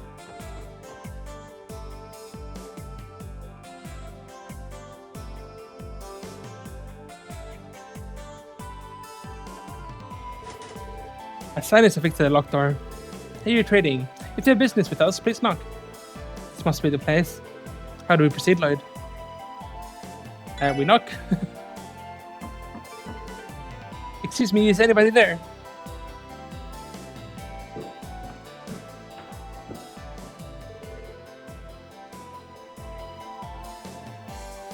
And who might you all be? We're from the Crossbell Police Department, Special Sports Section. We were hoping to ask your branch manager a few questions regarding a certain incidents, if possible. Wait here for a moment. Well, here we go. Man, what kind of trouble are we getting ourselves into this time? I suppose we will find out very soon.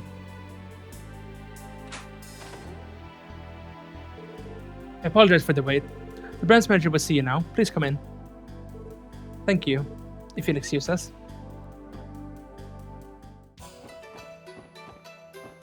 Guess it's not in here. No. Our apologies for making you wait. Right this way. This is the branch manager's room. Kind of fun if we could just go and try opening every door. Oh, how nice of you to finally visit.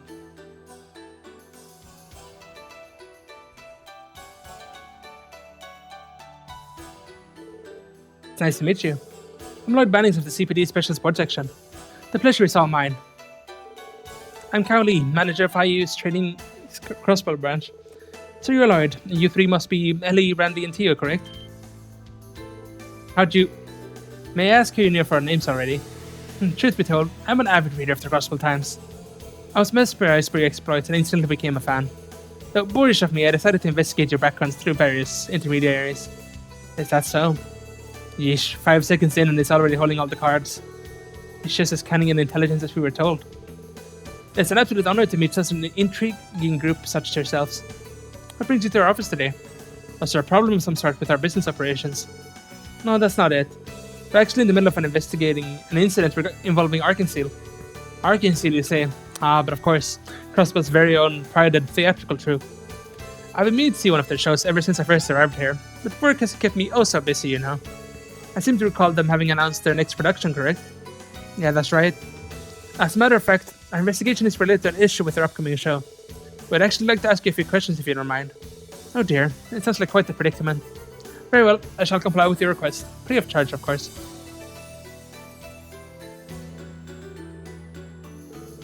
Yin, you say? We're aware that IU's main office is located in the Republic's eastern quarter. We think that due to that, you might be familiar with Yin. Interesting. I might assume that you're implying you have connections to this criminal named Yin. No, of course not. To be honest, we simply don't have a lot of info, so we're following up on any and all leads we have. If that's so, well, alright then.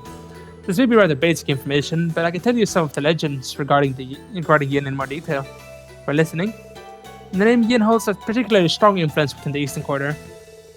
As Rong Shu, an assassin hidden behind a mask and beneath a pitch-black cloak, no one has ever gazed upon his true face.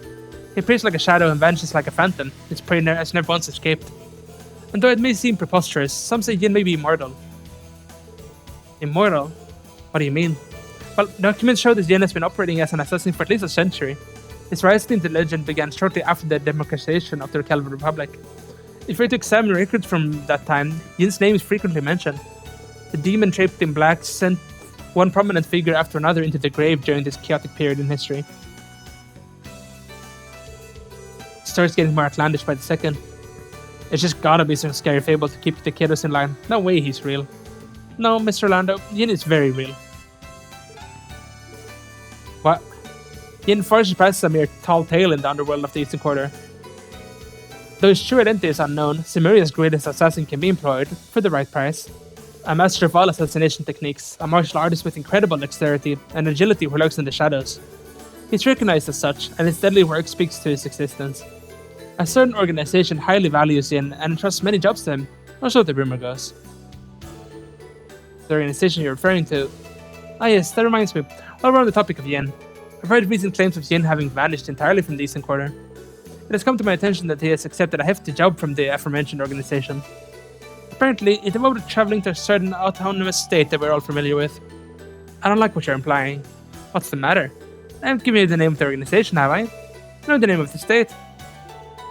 You and Ravish are one and the same. Oh, please, refrain from comparing Highway to that measly local gang. Or at least that's what I like to say. Quite frankly, I'm more than impressed with how well they managed to adapt to this peculiar city. Those persistent little pests have caused quite a bit of trouble for us. You fessing up? He's not even pretending anymore. I'm merely referring to them as our fellow business competitors. Here in Crossbell, free trade is protected by law after all. You take issue with that, officers. Let me ask you this one final question. Has Arkansas been caught in the crossfire between you and Ravish? Oh? We just received information about Ravish's proposal for Arkansas to perform in the Imperial capital. Were you considering a similar proposal too? I have no problem admitting that certain crowds in the Republic wish to be graced by their presence. However, our company is unconcerned with matters relating to entertainment industry. I certainly am perplexed though. Why exactly was the threat letter signed with the name of an assassin? That's what I intend to find out. Thank you for your time, Carol. We appreciate your cooperation. Lloyd, you sure we're done here, man? I doubt we'll get much more out of him if we stay any longer. And besides, Carol already seems more than busy enough. We really should excuse ourselves. Lloyd's right. Thank you for being so considerate. One more thing before you leave, Detective Bannings. What is it? Come now, don't look so displeased. You recall me saying that I'm a big fan of the SS. Believe me when I say that was no lie. I must say, this current investigation of yours absolutely fascinates me. As one of your fans, I can hardly wait to see how you'll resolve this one. I'm most certainly looking forward to reading about it.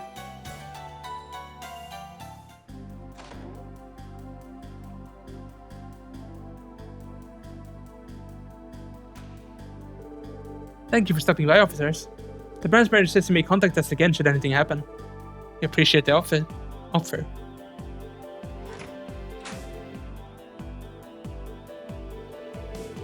So now we have to worry about these guys on top of Ravish. I want to say they at least seem a bit friendlier.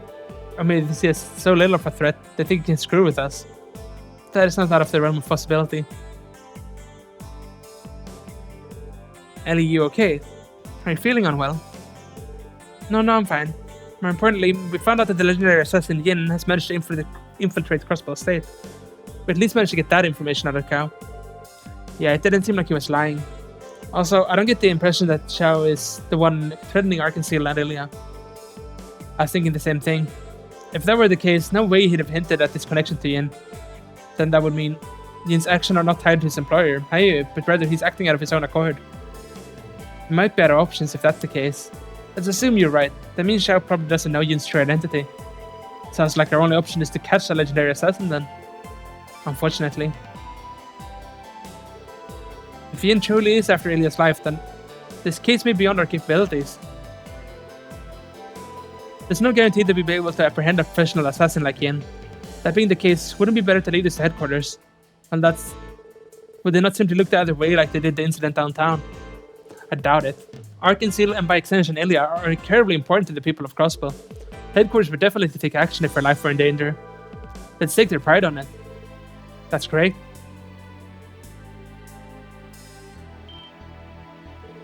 You're with the 1st Investigative Division. I am. Alex Dudley.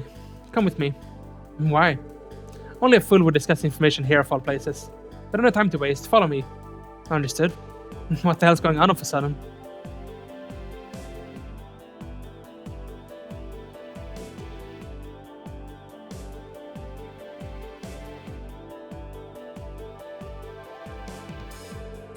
What's the matter with all of you? I don't know what you're thinking, waltzing in there like that. Furthermore, you decided to discuss your investigation with an earshot of their building. Sorry, sir. You're right, we weren't being careful enough. Well, what's done is done. Well, what? You're going to explain to me what you were babbling on about with Arkansas, and how this all relates to your little visit to Hayu. You better tell me everything you know. Excuse me? Where the hell is this coming from? It is brazen of you to demand it after showing up so suddenly. I wonder which one of us is truly brazen. The First Division has been keeping tabs on Hayu for over a month already. They're the ones who barged into our investigation without any notice. Wait, seriously? Does that mean you're after Jin too? So you know about Jin, Well, no matter. Stop talking and don't leave anything out. If you don't comply, I won't hesitate to file a complaint to Sargi over this obstruction of our investigation. Damn it, alright, fine. However, our investigation is a formal request submitted to the SSS, so we need to stay confidential. I'll be the one to decide that. I will take the details already. This is an order.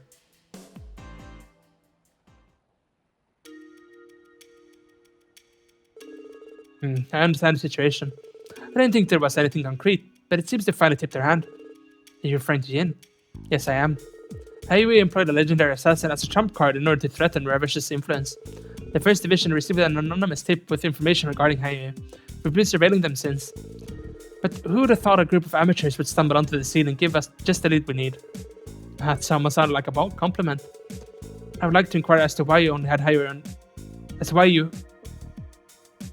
only had Hayu under your surveillance. I'm under the impression that your team is leaving Ravish unchecked.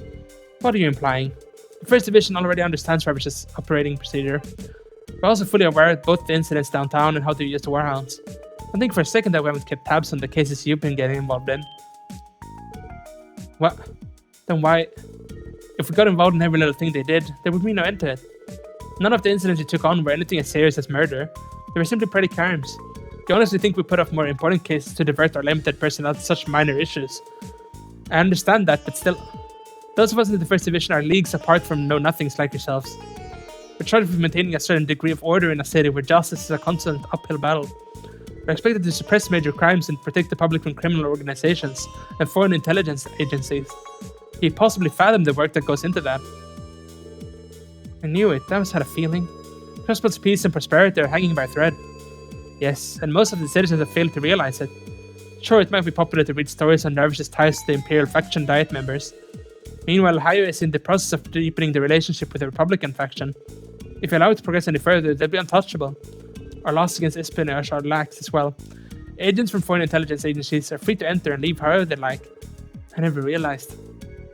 This is unbelievable. When you're talking, Crossbow's already got one foot in the grave. In a situation as desperate as this, our only option is to simply do what we're able to. We assess how dangerous each case is, and even if we can't solve the root cause of it, we can at least lessen the impact.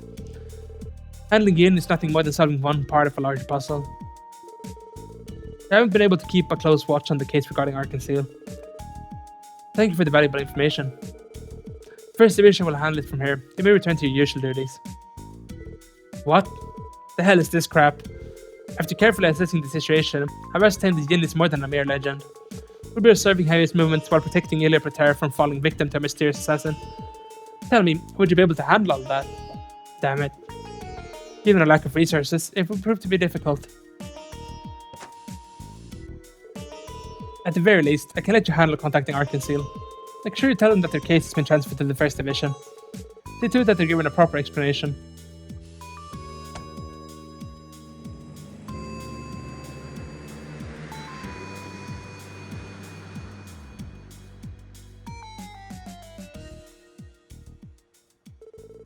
What the hell? He just shows up, gives us shit, and takes our keys and then drives off.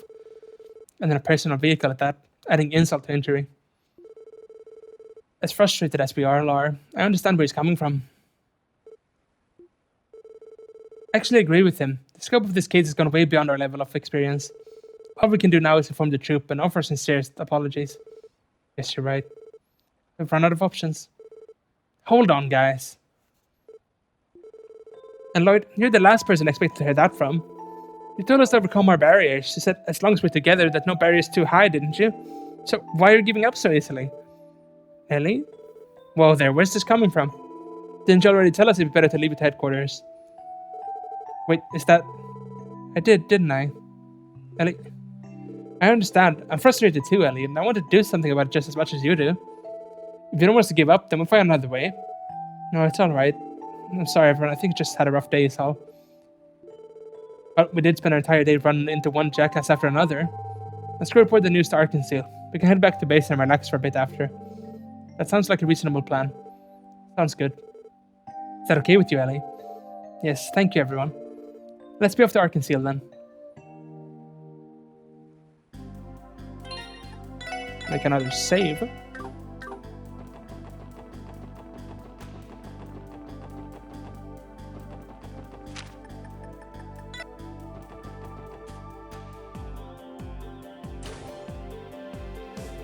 Huh?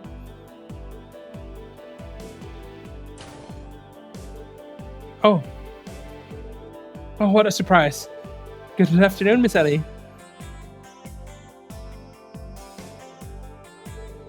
Hello, grandfather. Ernest? Did I hear her right? This man is Ellie's grandfather. It's been some time. I'm glad to see you looking well. How's work going? Well, we're still new to this, so there's a lot left for us to learn. But I assure you, I don't think to bring any shame upon the McDowell name. Oh, Ellie, I told you before, haven't I? You don't have to worry yourself about things like that. Are these your colleagues by chance? Yes, they are.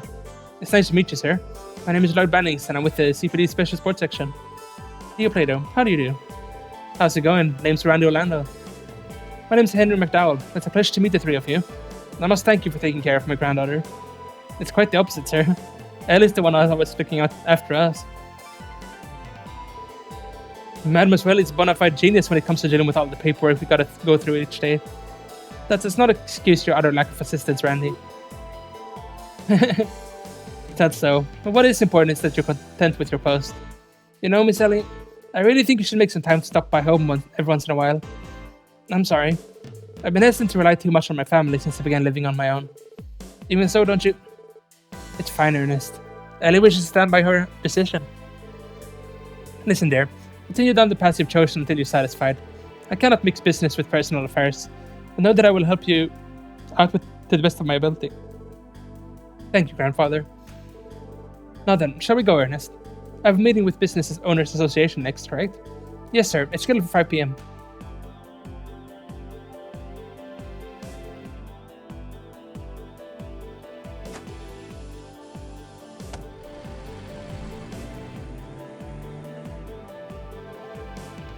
Now that's one bitchin' ride. I knew your family was loaded on Miss Welly. I wouldn't really... Wait just a second. Whoa there, Lloyd. He said Henry McDowell, right? As in the mayor of Crustwell City. That Henry McDowell. But say what? He is. Come to think of it, I do recall seeing that information in the database. Oh dear. Honestly, it's a miracle that you hadn't noticed until now. There was always something about your surname that bothered me, but I couldn't for the life of me figure out what it was. The mayor's name must have totally slipped my mind, I guess. And I call myself a detective. You don't have to beat yourself up over it. Besides, my grandfather's position has nothing to do with me. No? Anyway, we should hurry up and speak with Ilya and the others. We still need to tell them about the First Division taking over the case. Yeah, unfortunately. Yo, Miss Welly, why do you think your granddad stopped by Arkansas? Oh, that? Arkansas's first public performance of their new production is being held alongside this year's anniversary festival. I assume he was here for a business meeting regarding that.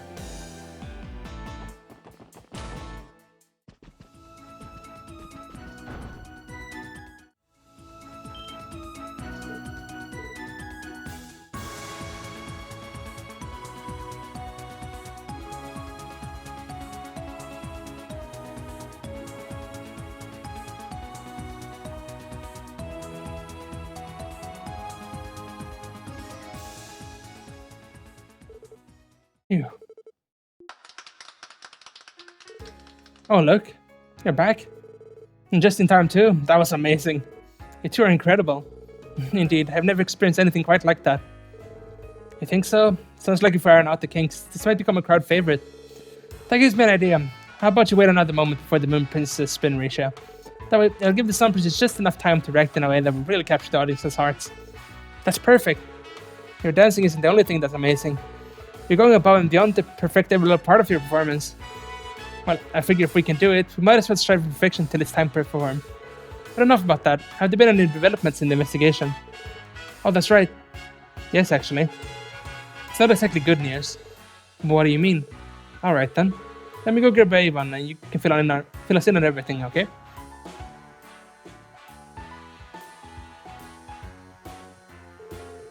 This Gene carrier sounds like he's quite dangerous. It can't be serious. It's really somewhere in the city. Wow, that is sure is a fun story. A shadowy, immortal assassin whose legend is whispered in the dark corners of the Eastern Quarter. I love it. The character practically begs to be on stage. I'll have to add him to our next production. Heck, we can even work the general outfit into the third act right now. We just gotta get some white robes and the costume is set. Oh well, yeah. This is an assassin we're talking about. Why can't you take this more seriously? We expect that Jin is being employed by a group known as Hayue. We still don't quite understand why Yin was sent Ilya the threat letter in the first place. One thing is certain though, the chance that this is nothing more than a prank has decreased significantly. Is there any chance you could postpone or... out of the question. We wouldn't walk off stage even if a bomb was about to go off. Isn't that right, Avon? Well, I suppose so. Though we weren't all quite as passionate as Ilya, the truth is that all members of Arcane Steel belong to the stage, heart and soul. You wouldn't find one member of the troupe who would abandon their beloved stage under any circumstances. Yeah, I may be new to all this, but I feel the same way. I'm sure the people tell you to break a leg out there, but at this rate, your legs will be your least of your worries. If you intend to proceed with the show, does that mean you're also okay with the First Division taking over security? Well, I mean, it's pretty annoying, but the show must go on no matter the cost. So what kind of people are these First Division guys? Well, they're definitely very talented and more qualified for the job. Objectively speaking, they're excellent at what they do. The members of the First Division are an elite group that live up to their name. They should be able to protect you and your show with the utmost discretion until curtain call. I was really hoping to avoid having a bunch of police in here. Then again, we will have a full house. Better safe than sorry. I agree. I think that's for the best. Anyway, we are talking about you here, Ilya. Once the show starts, you won't even notice them. How rude. I'll have you know that I always pay close attention to my audience.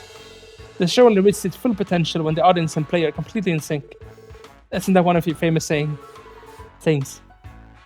For anyone else's case, yes. In yours, however, I'd say it's more along the lines of you forcibly dragging everyone into your own performance. Not mincing his words at all, is he? Indeed. She is surely the very picture of a theatre geek. Excuse me, Lloyd. Does this mean you won't be part of the investigation anymore? I'm really sorry, Visha. We don't have much wiggle room here. The First Division is going to completely take over the case. With them on it, you won't have anything to worry about at least. I see. That's a shame.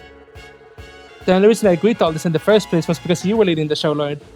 Still, I appreciate you looking into things for us. I'll send some tickets your way as thanks, so be sure and come and see the play next time you're free. Oh yes, I'm sure we can arrange something. Though I'm afraid you may have to wait until after the anniversary festival. If you're okay with tickets for next month, I can have them sent to you as gifts. Seriously? Hell yes! I was thinking I have to wait 2 months to see it. It is quite generous. Thank you very much. Ellie?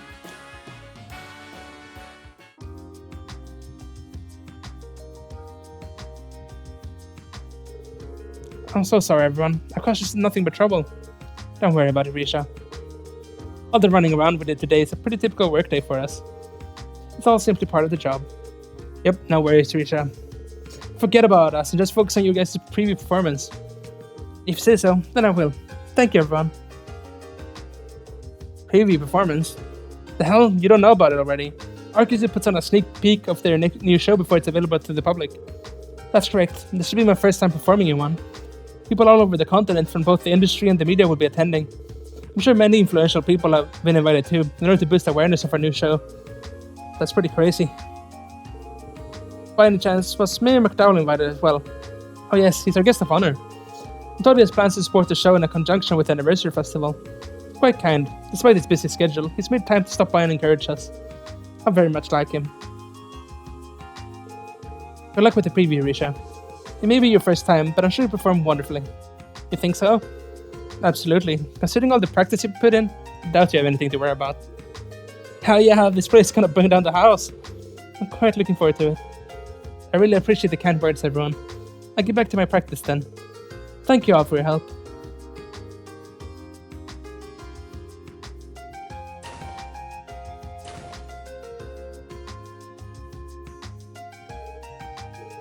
Ready to head back, guys? Might as well. I feel exhausted both mentally and physically. Me too.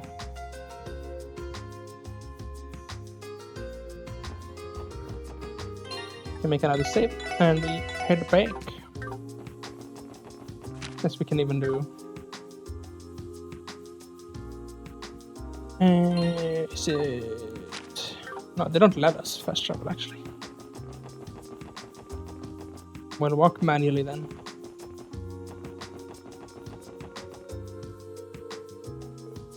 Oh, wait, isn't that...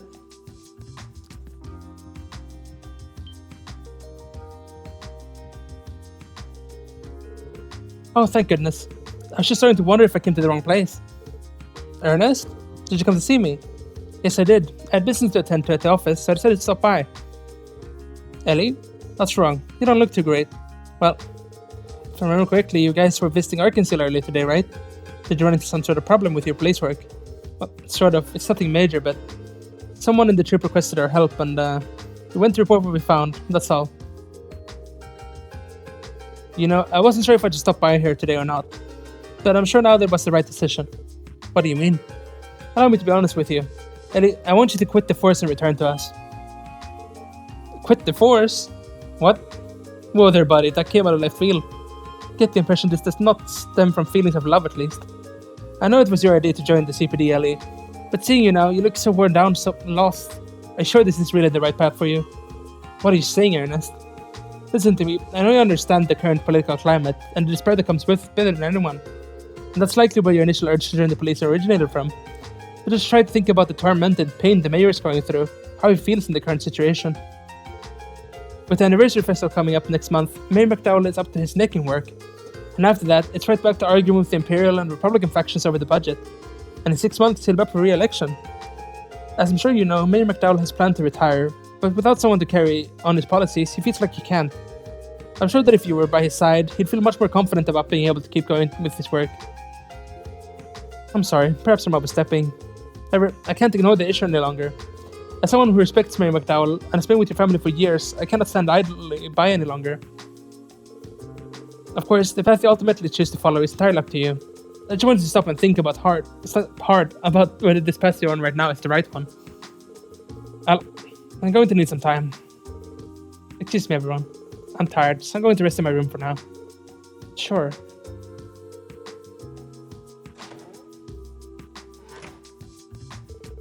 My apologies for suddenly showing up out of the blue like this. It's, okay. It seems to be a pretty complicated family matter. Just try not to bother Madam Oswelli for a while. You got it? Second then. Personally, it feels like you're attempting to take Ellie away from us. I'm sorry, that wasn't my intention.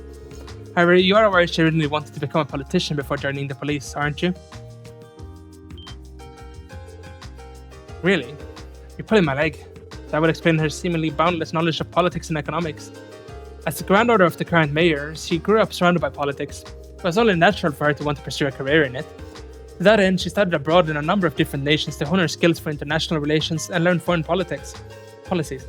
However, when she returned home last year, she was dead set on joining the CPD. So that's what happened. I was unaware. I did always wonder why a fancy lady like herself was working for the CPD. But you keep an eye on her while until she makes her decision. I can't bear to see her flutter about like this, unsure of the path in life she should take.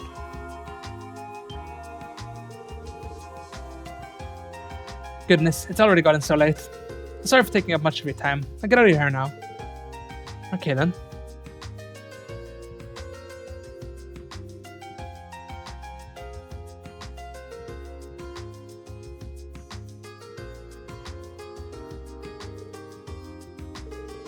There certainly has been a great deal to say about today. Sure has. We got put through so much shit. Definitely one of those days just kicks you in the nuts over and over. I know what you mean. Anyway, let's report back to the chief and call it a day.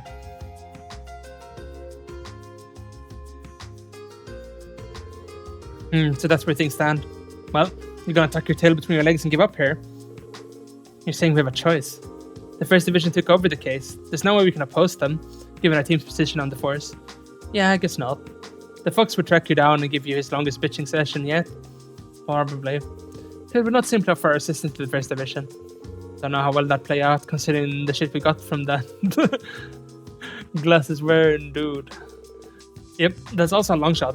The CPD is real fussy when it comes to jurisdiction. Makes cooperation between departments a real pain in the ass.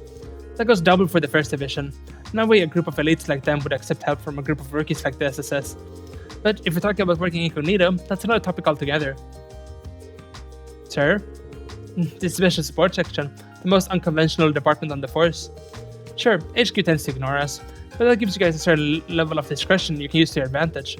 Basically, as long as you stay quiet about it, you can poke your nose into other departments' jurisdictions without sending them into a tizzy. You do realize you just said we can ignore our superior's orders, right? What a bad influence. It's like I told you before. I might not be able to help you in the field, but I'll cover your asses when I can. In the end, you guys will need to be the ones to take action, though. That being said, your current situation might make this plan impossible to pull off.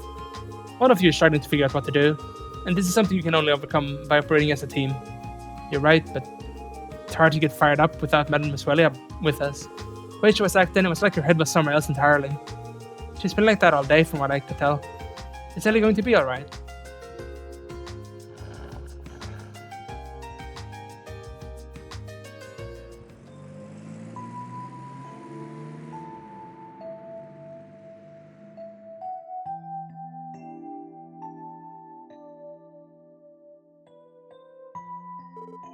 Ellie, over these past 2 months, I thought we'd become pretty close, but it seems like I never really understood the important things she was dealing with.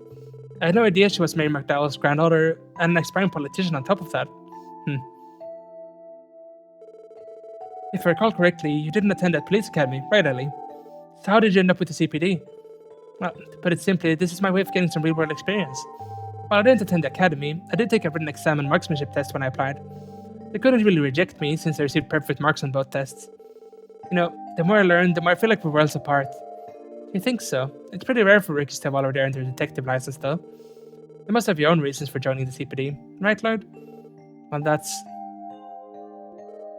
Perhaps it'd be best to continue this talk after we officially become co-workers.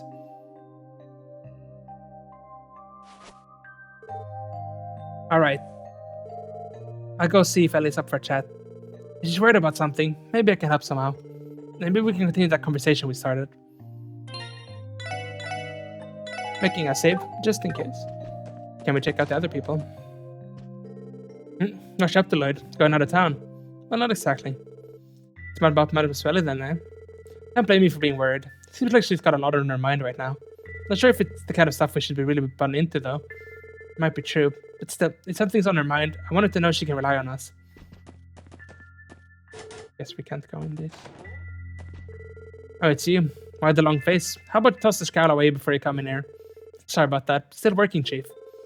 The SSS, unconventional as it may be, is still part of the CPD, so that means paperwork. If I don't have any pressing issues, kid, could you leave this to me?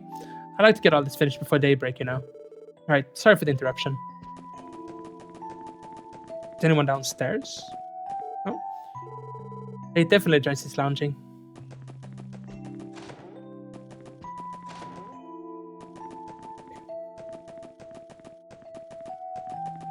This is Ellie's room, I think. Oh, were you busy reading something, Theo? Yes, I was halfway through this science journal, actually. Lloyd, I know, you're worried about Ellie too, aren't you? I was just thinking about going to talk to her. Is that so? If that's the case, I will let you handle it, Lloyd. After all, dealing with these kinds of issues does not fall into my area of expertise. Yeah, we need a pep talk expert on the case. Here goes nothing. Ellie, do you have a minute? No reply. Is she asleep? No, I don't sense anyone inside.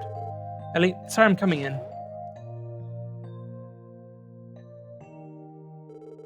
Just as I thought, she's not here. Where could she have gone?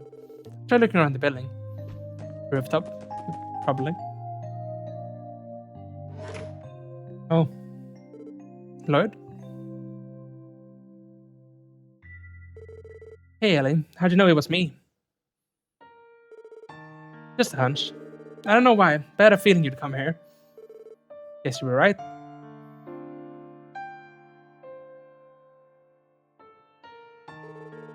Breathtaking as always. Isn't that the IBC in the distance? Yes, it is. I thought you would find a cityscape as beautiful as Crossballs, even if you scour the entire continent. Yet, the more lights of the city shine, the more the stars seem to dim. The purity of starlight, the symbol of Aegis' love. Ellie, I'm thinking over everything that happened today. With Ravish, Hayue, and Dudley. No matter what you do, you can't change Crossbow's true nature. Ravish's iron grip is here to stay.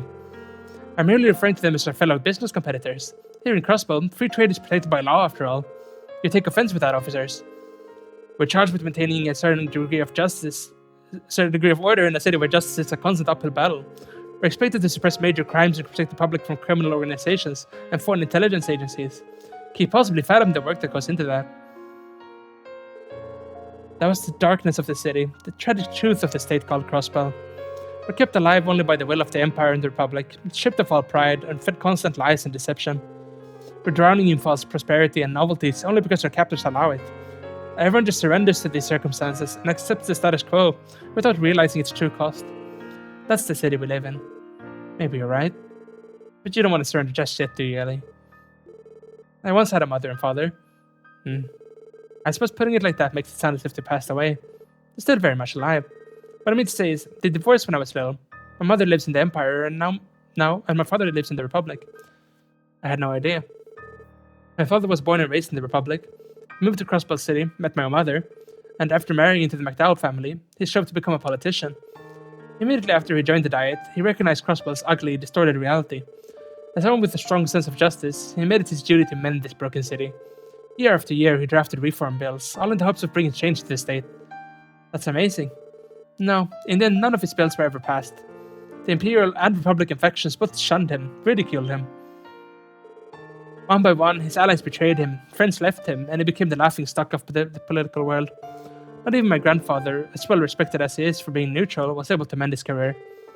Crossbell brought my father to utter despair, and then one day he quit.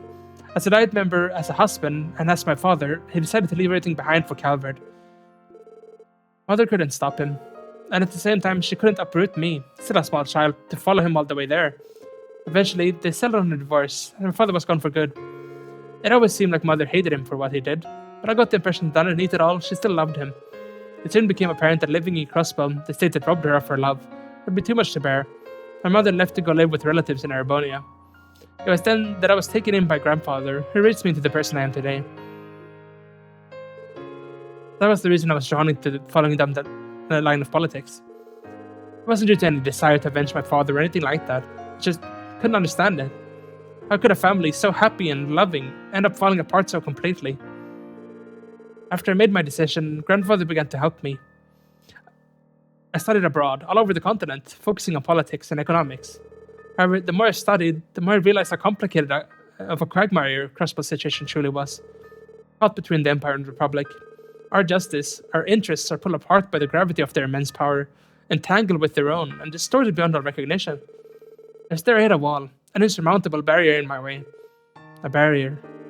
The same one my father faced, and one I'm sure my grandfather faced as well. Do you know who represents the government of Crossbell State, Lloyd? Isn't it Mayor MacDowell? Well, yes, but he's not the only one. He's actually both the Crossbell City Mayor and the Speaker of the Diet. Grandfather and the Imperial Faction Speaker, Hartman, jointly represent our government. That's how we operate, according to state law. Sounds like I should have studied a bit more. But wait, why did Crossbell adopt such a divided system in the first place? It's obvious, isn't it? If two representatives from opposite factions have equal authority, they can hinder things for each other, making political reform nearly impossible. No way. But now that you mention it, it does make sense. With two people on top, one side can easily sabotage the other if they try to push some sort of reform through. The fact that this happens is a tragic inevitability, given Crossbell's founding. 70 years ago, Crossbell State was born from a mutual agreement between Erebonia and Calvard. In fact, the state's founders were themselves Imperial and Republican lawyers. Seeing the current state of Crossbell, I can't help but think of it as a curse. I was at a loss. If I were to continue into the world of politics, that same curse would grab me by the neck and drag me under, just like my father. That's why I decided on a new approach, one my family hadn't tried yet. And that was the CPD. Yes, from there I told myself I could see Crossbell's twisted reality firsthand, without looking through the muddled lens of politics. I convinced myself that the experiences I gained here would one day be my secret weapon when I finally joined Crossbell's political world.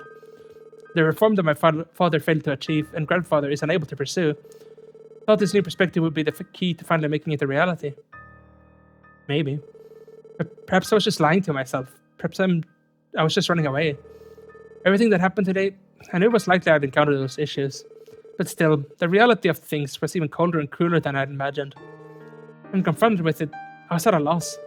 Maybe I'm incapable of doing anything on my own after all. Maybe I'm just a broken little girl, abandoned by her mother and father. So what? You try way too hard to be perfect, Ellie. I can't afford to fail. I need to take care of everything myself, shoulder every responsibility. That's the way you've been thinking, isn't it?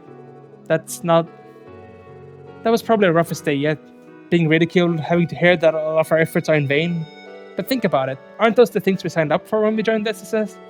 Remember, Ellie, there may be barriers we can't get over today, but that doesn't mean we won't be able to get over them tomorrow. Right now, the barrier that stands before us is the threat letter case. And even though the First Division has taken it over, I say we continue investigating independently from them. What? But is there even anything else we can do at this point? Sure, the First Division may be great at what they do. But even so, it's obvious they're stuck in a cop's mindset, only adhering to traditional logic. Maybe a new perspective is exactly what's needed to crack this case. At least, that's how I feel about things. Just like how you joined the CPD to gain a new perspective on Crossbow, right? If we're somehow able to solve this case, then sure that means your goal isn't out of reach either. Of course, I shouldn't really compare our investigation to Crossbow's underlying issues. What we need right now is experience of overcoming these kinds of obstacles. If we keep clearing the small barriers one by one, then someday we'll have the power to get over the big ones too. In these 2 months we've been together, I've come to realize something. You have your own troubles you're working to overcome, don't you? So, how are you able to stay so optimistic? Well, let's see. Maybe it's because I have someone I'm trying to catch up to. Though, that in itself may be a problem. I think you understand. But I'm not as strong as you are. I'm just so tired of it all. I didn't come up here with the intention of talking so much about my past, but I just couldn't keep it bottled up anymore. At this rate, I'm only going to drag the team down. And if that's the case, I should probably... Ellie...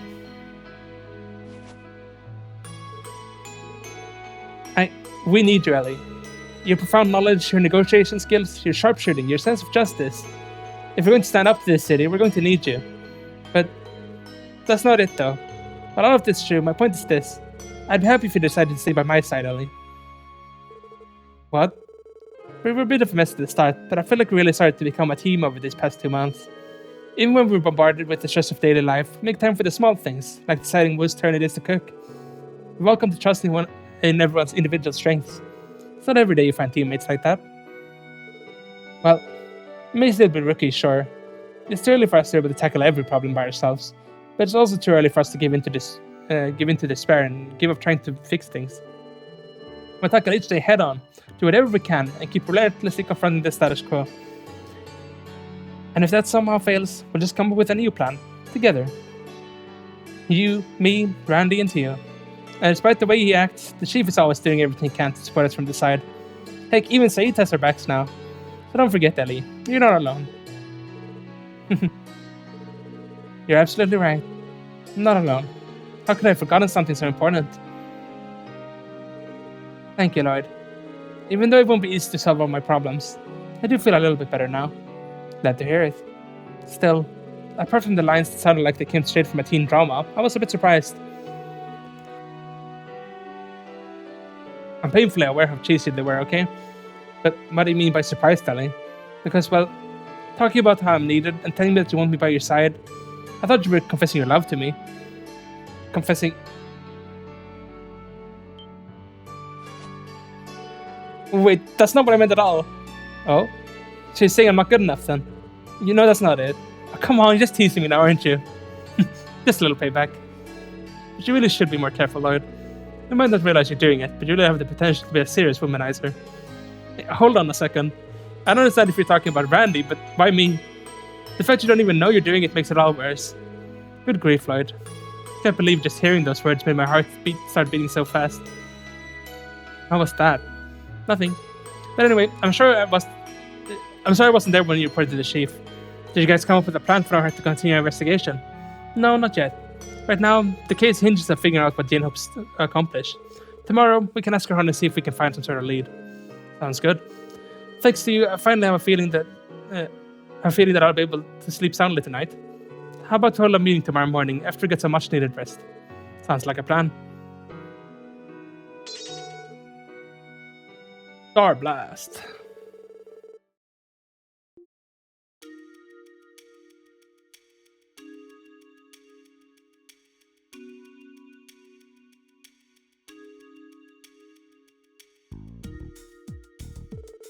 That concludes this week's report. The warhounds they've trained may prove troublesome. If Master Yin were available, it would easily compensate for a lack of force. Very well. We shall continue with all our current operating protocols within the city. In addition, recall half of our personnel currently dispatched out there. Understood. I shall take my leave, Master Gao. Have a pleasant evening. Yes, to you as well.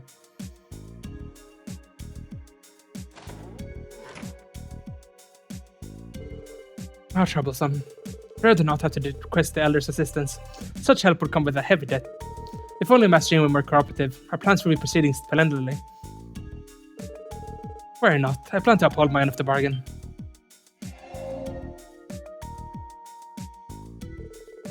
It shouldn't surprise me you were eavesdropping. Dear me, I fear I may have made a few slips of the tongue.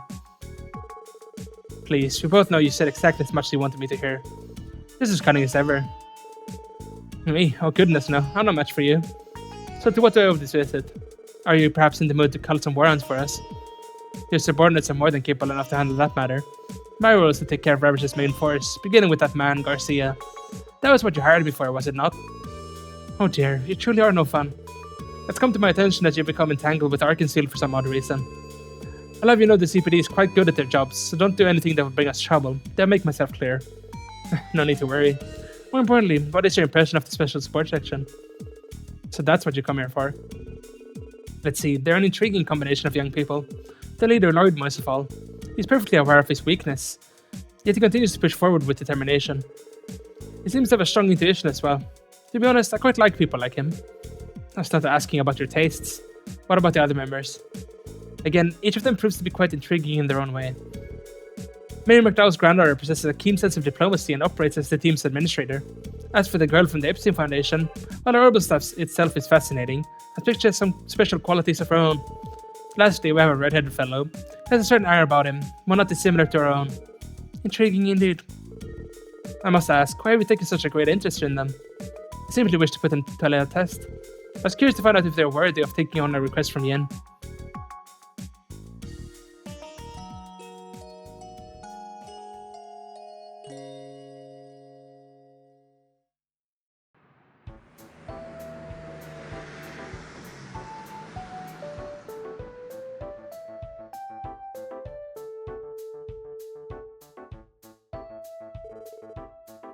Isn't it a bit ridiculous?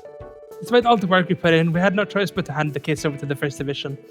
If Risha hadn't asked us in the first place, everything we covered would have stayed hidden. Yeah, you're right. If only there was some kind of diversion that would allow us to continue investigating. Let's think for a minute. Who would know about Yin in the first place? Well, obviously Highway, considering that's his current employer. And then there's their rival, Ravish, and the First Division, who's tracking Highway's movements, according to Dudley. From there, we can assume that Speaker Hartman, who's closely tied to Ravish, knows about him as well. That's the man you mentioned yesterday, right, Ali? Yes, he's a career politician who more or less rules over the Diet, serving as the leader of the Imperial faction. Honestly, it wouldn't be far-fetched to say that he's Ravish's greatest supporter. Incidentally, almost all of Grandfather's reform bills were crushed by this man. I always heard his name, but never knew just how much power he had. If he's tied to Ravish, though, then Yin would be a threat to him as well, I imagine. Yes, which means they wouldn't have much of a connection. Theo, Randy? You two look completely bewildered. It's something we're missing. No, it's just... seems to be in a much better mood today, Ellie. I guess so.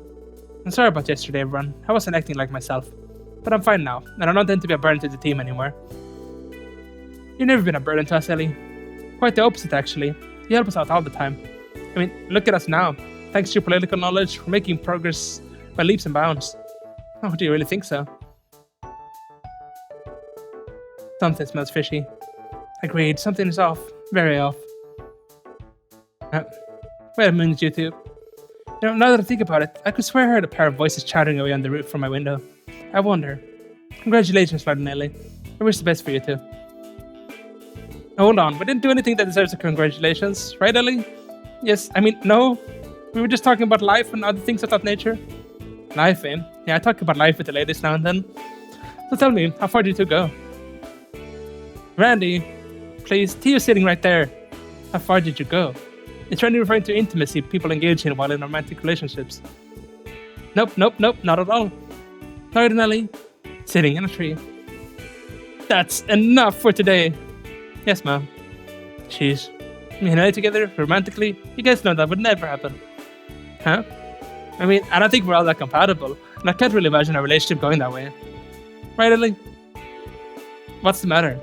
You idiot. Sit right on the landmine. Oh yes, you're so right, Lloyd. All I did was ask you for some advice on a very unimportant subject, that's all. And there definitely weren't any sort of romantic atmosphere. Look, like you so graciously pointed out. Alright then. You know, by incompatible, I only meant that we don't exactly make a good match. Sorry. Well, either way, glad to see you got some more fire in today, Mademoiselle. Thank goodness. I was not sure whether or not you were going to stay with the CPD.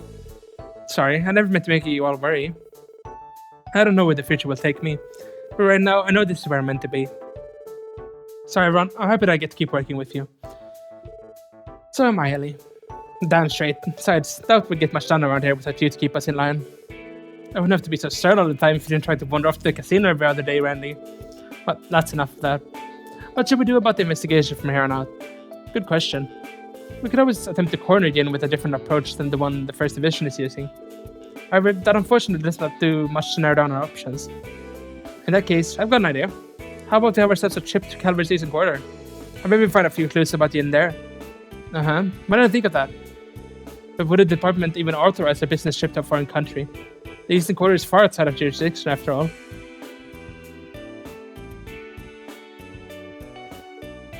Heyo, what are you doing? I was contemplating looking into the police database a bit more. Perhaps I will be able to learn about the First Division's movements and so on. However, I already searched it last night, so there may not be much in the way of new information. Let's try it anyway. Beats sitting around here doing nothing.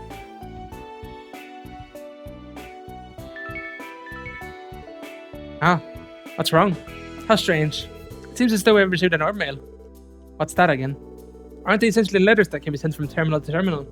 Precisely. The peculiar thing is, despite being extremely useful, almost no one in the CPD uses the functionality. Most likely because not many officers are trained to use keyboards. And I'm one of them, unfortunately. Well, who's it from? Let me check. What? What is it? Who would send us?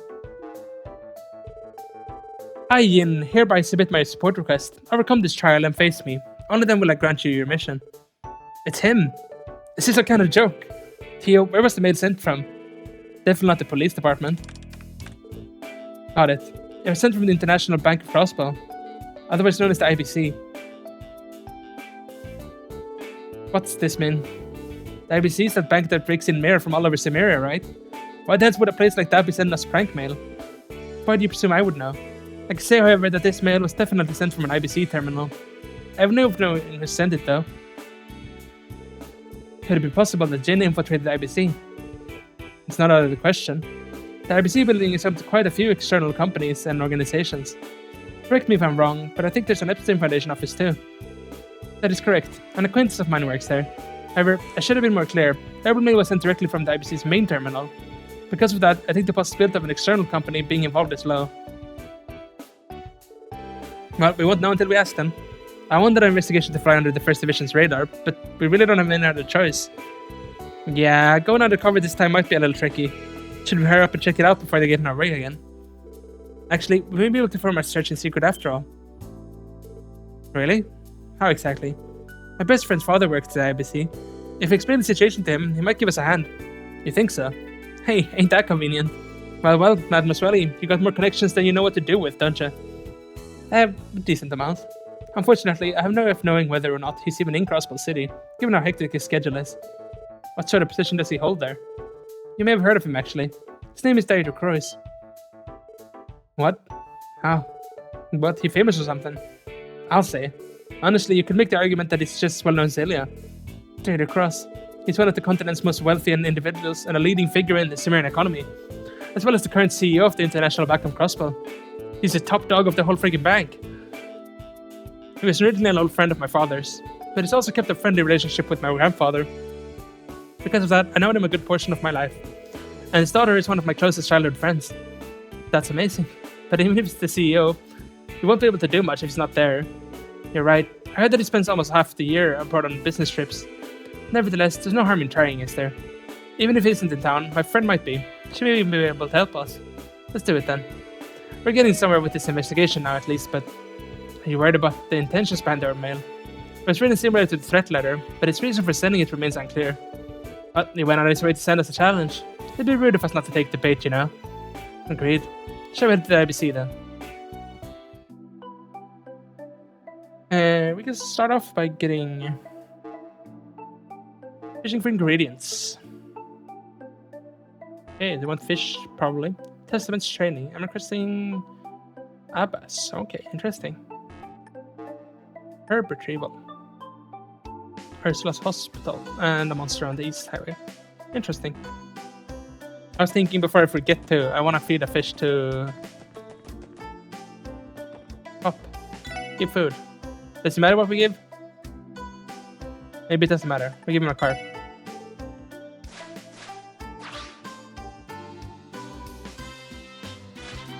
What will you give us? Shield 1. Giving us a gift, eh? Thanks, Cop. Where in the world did you find this, though? Good question. I think that's gonna have to do it for now, though. There's been a lot of reading, and I'm not sure I have it in me right now to continue. And we'll continue next time, though. Probably won't be as much talking, at least not straight away next time. But we're making solid progress with this chapter, I think. And the game in general. So yeah, thank you for watching, and I'll see you next time. Goodbye.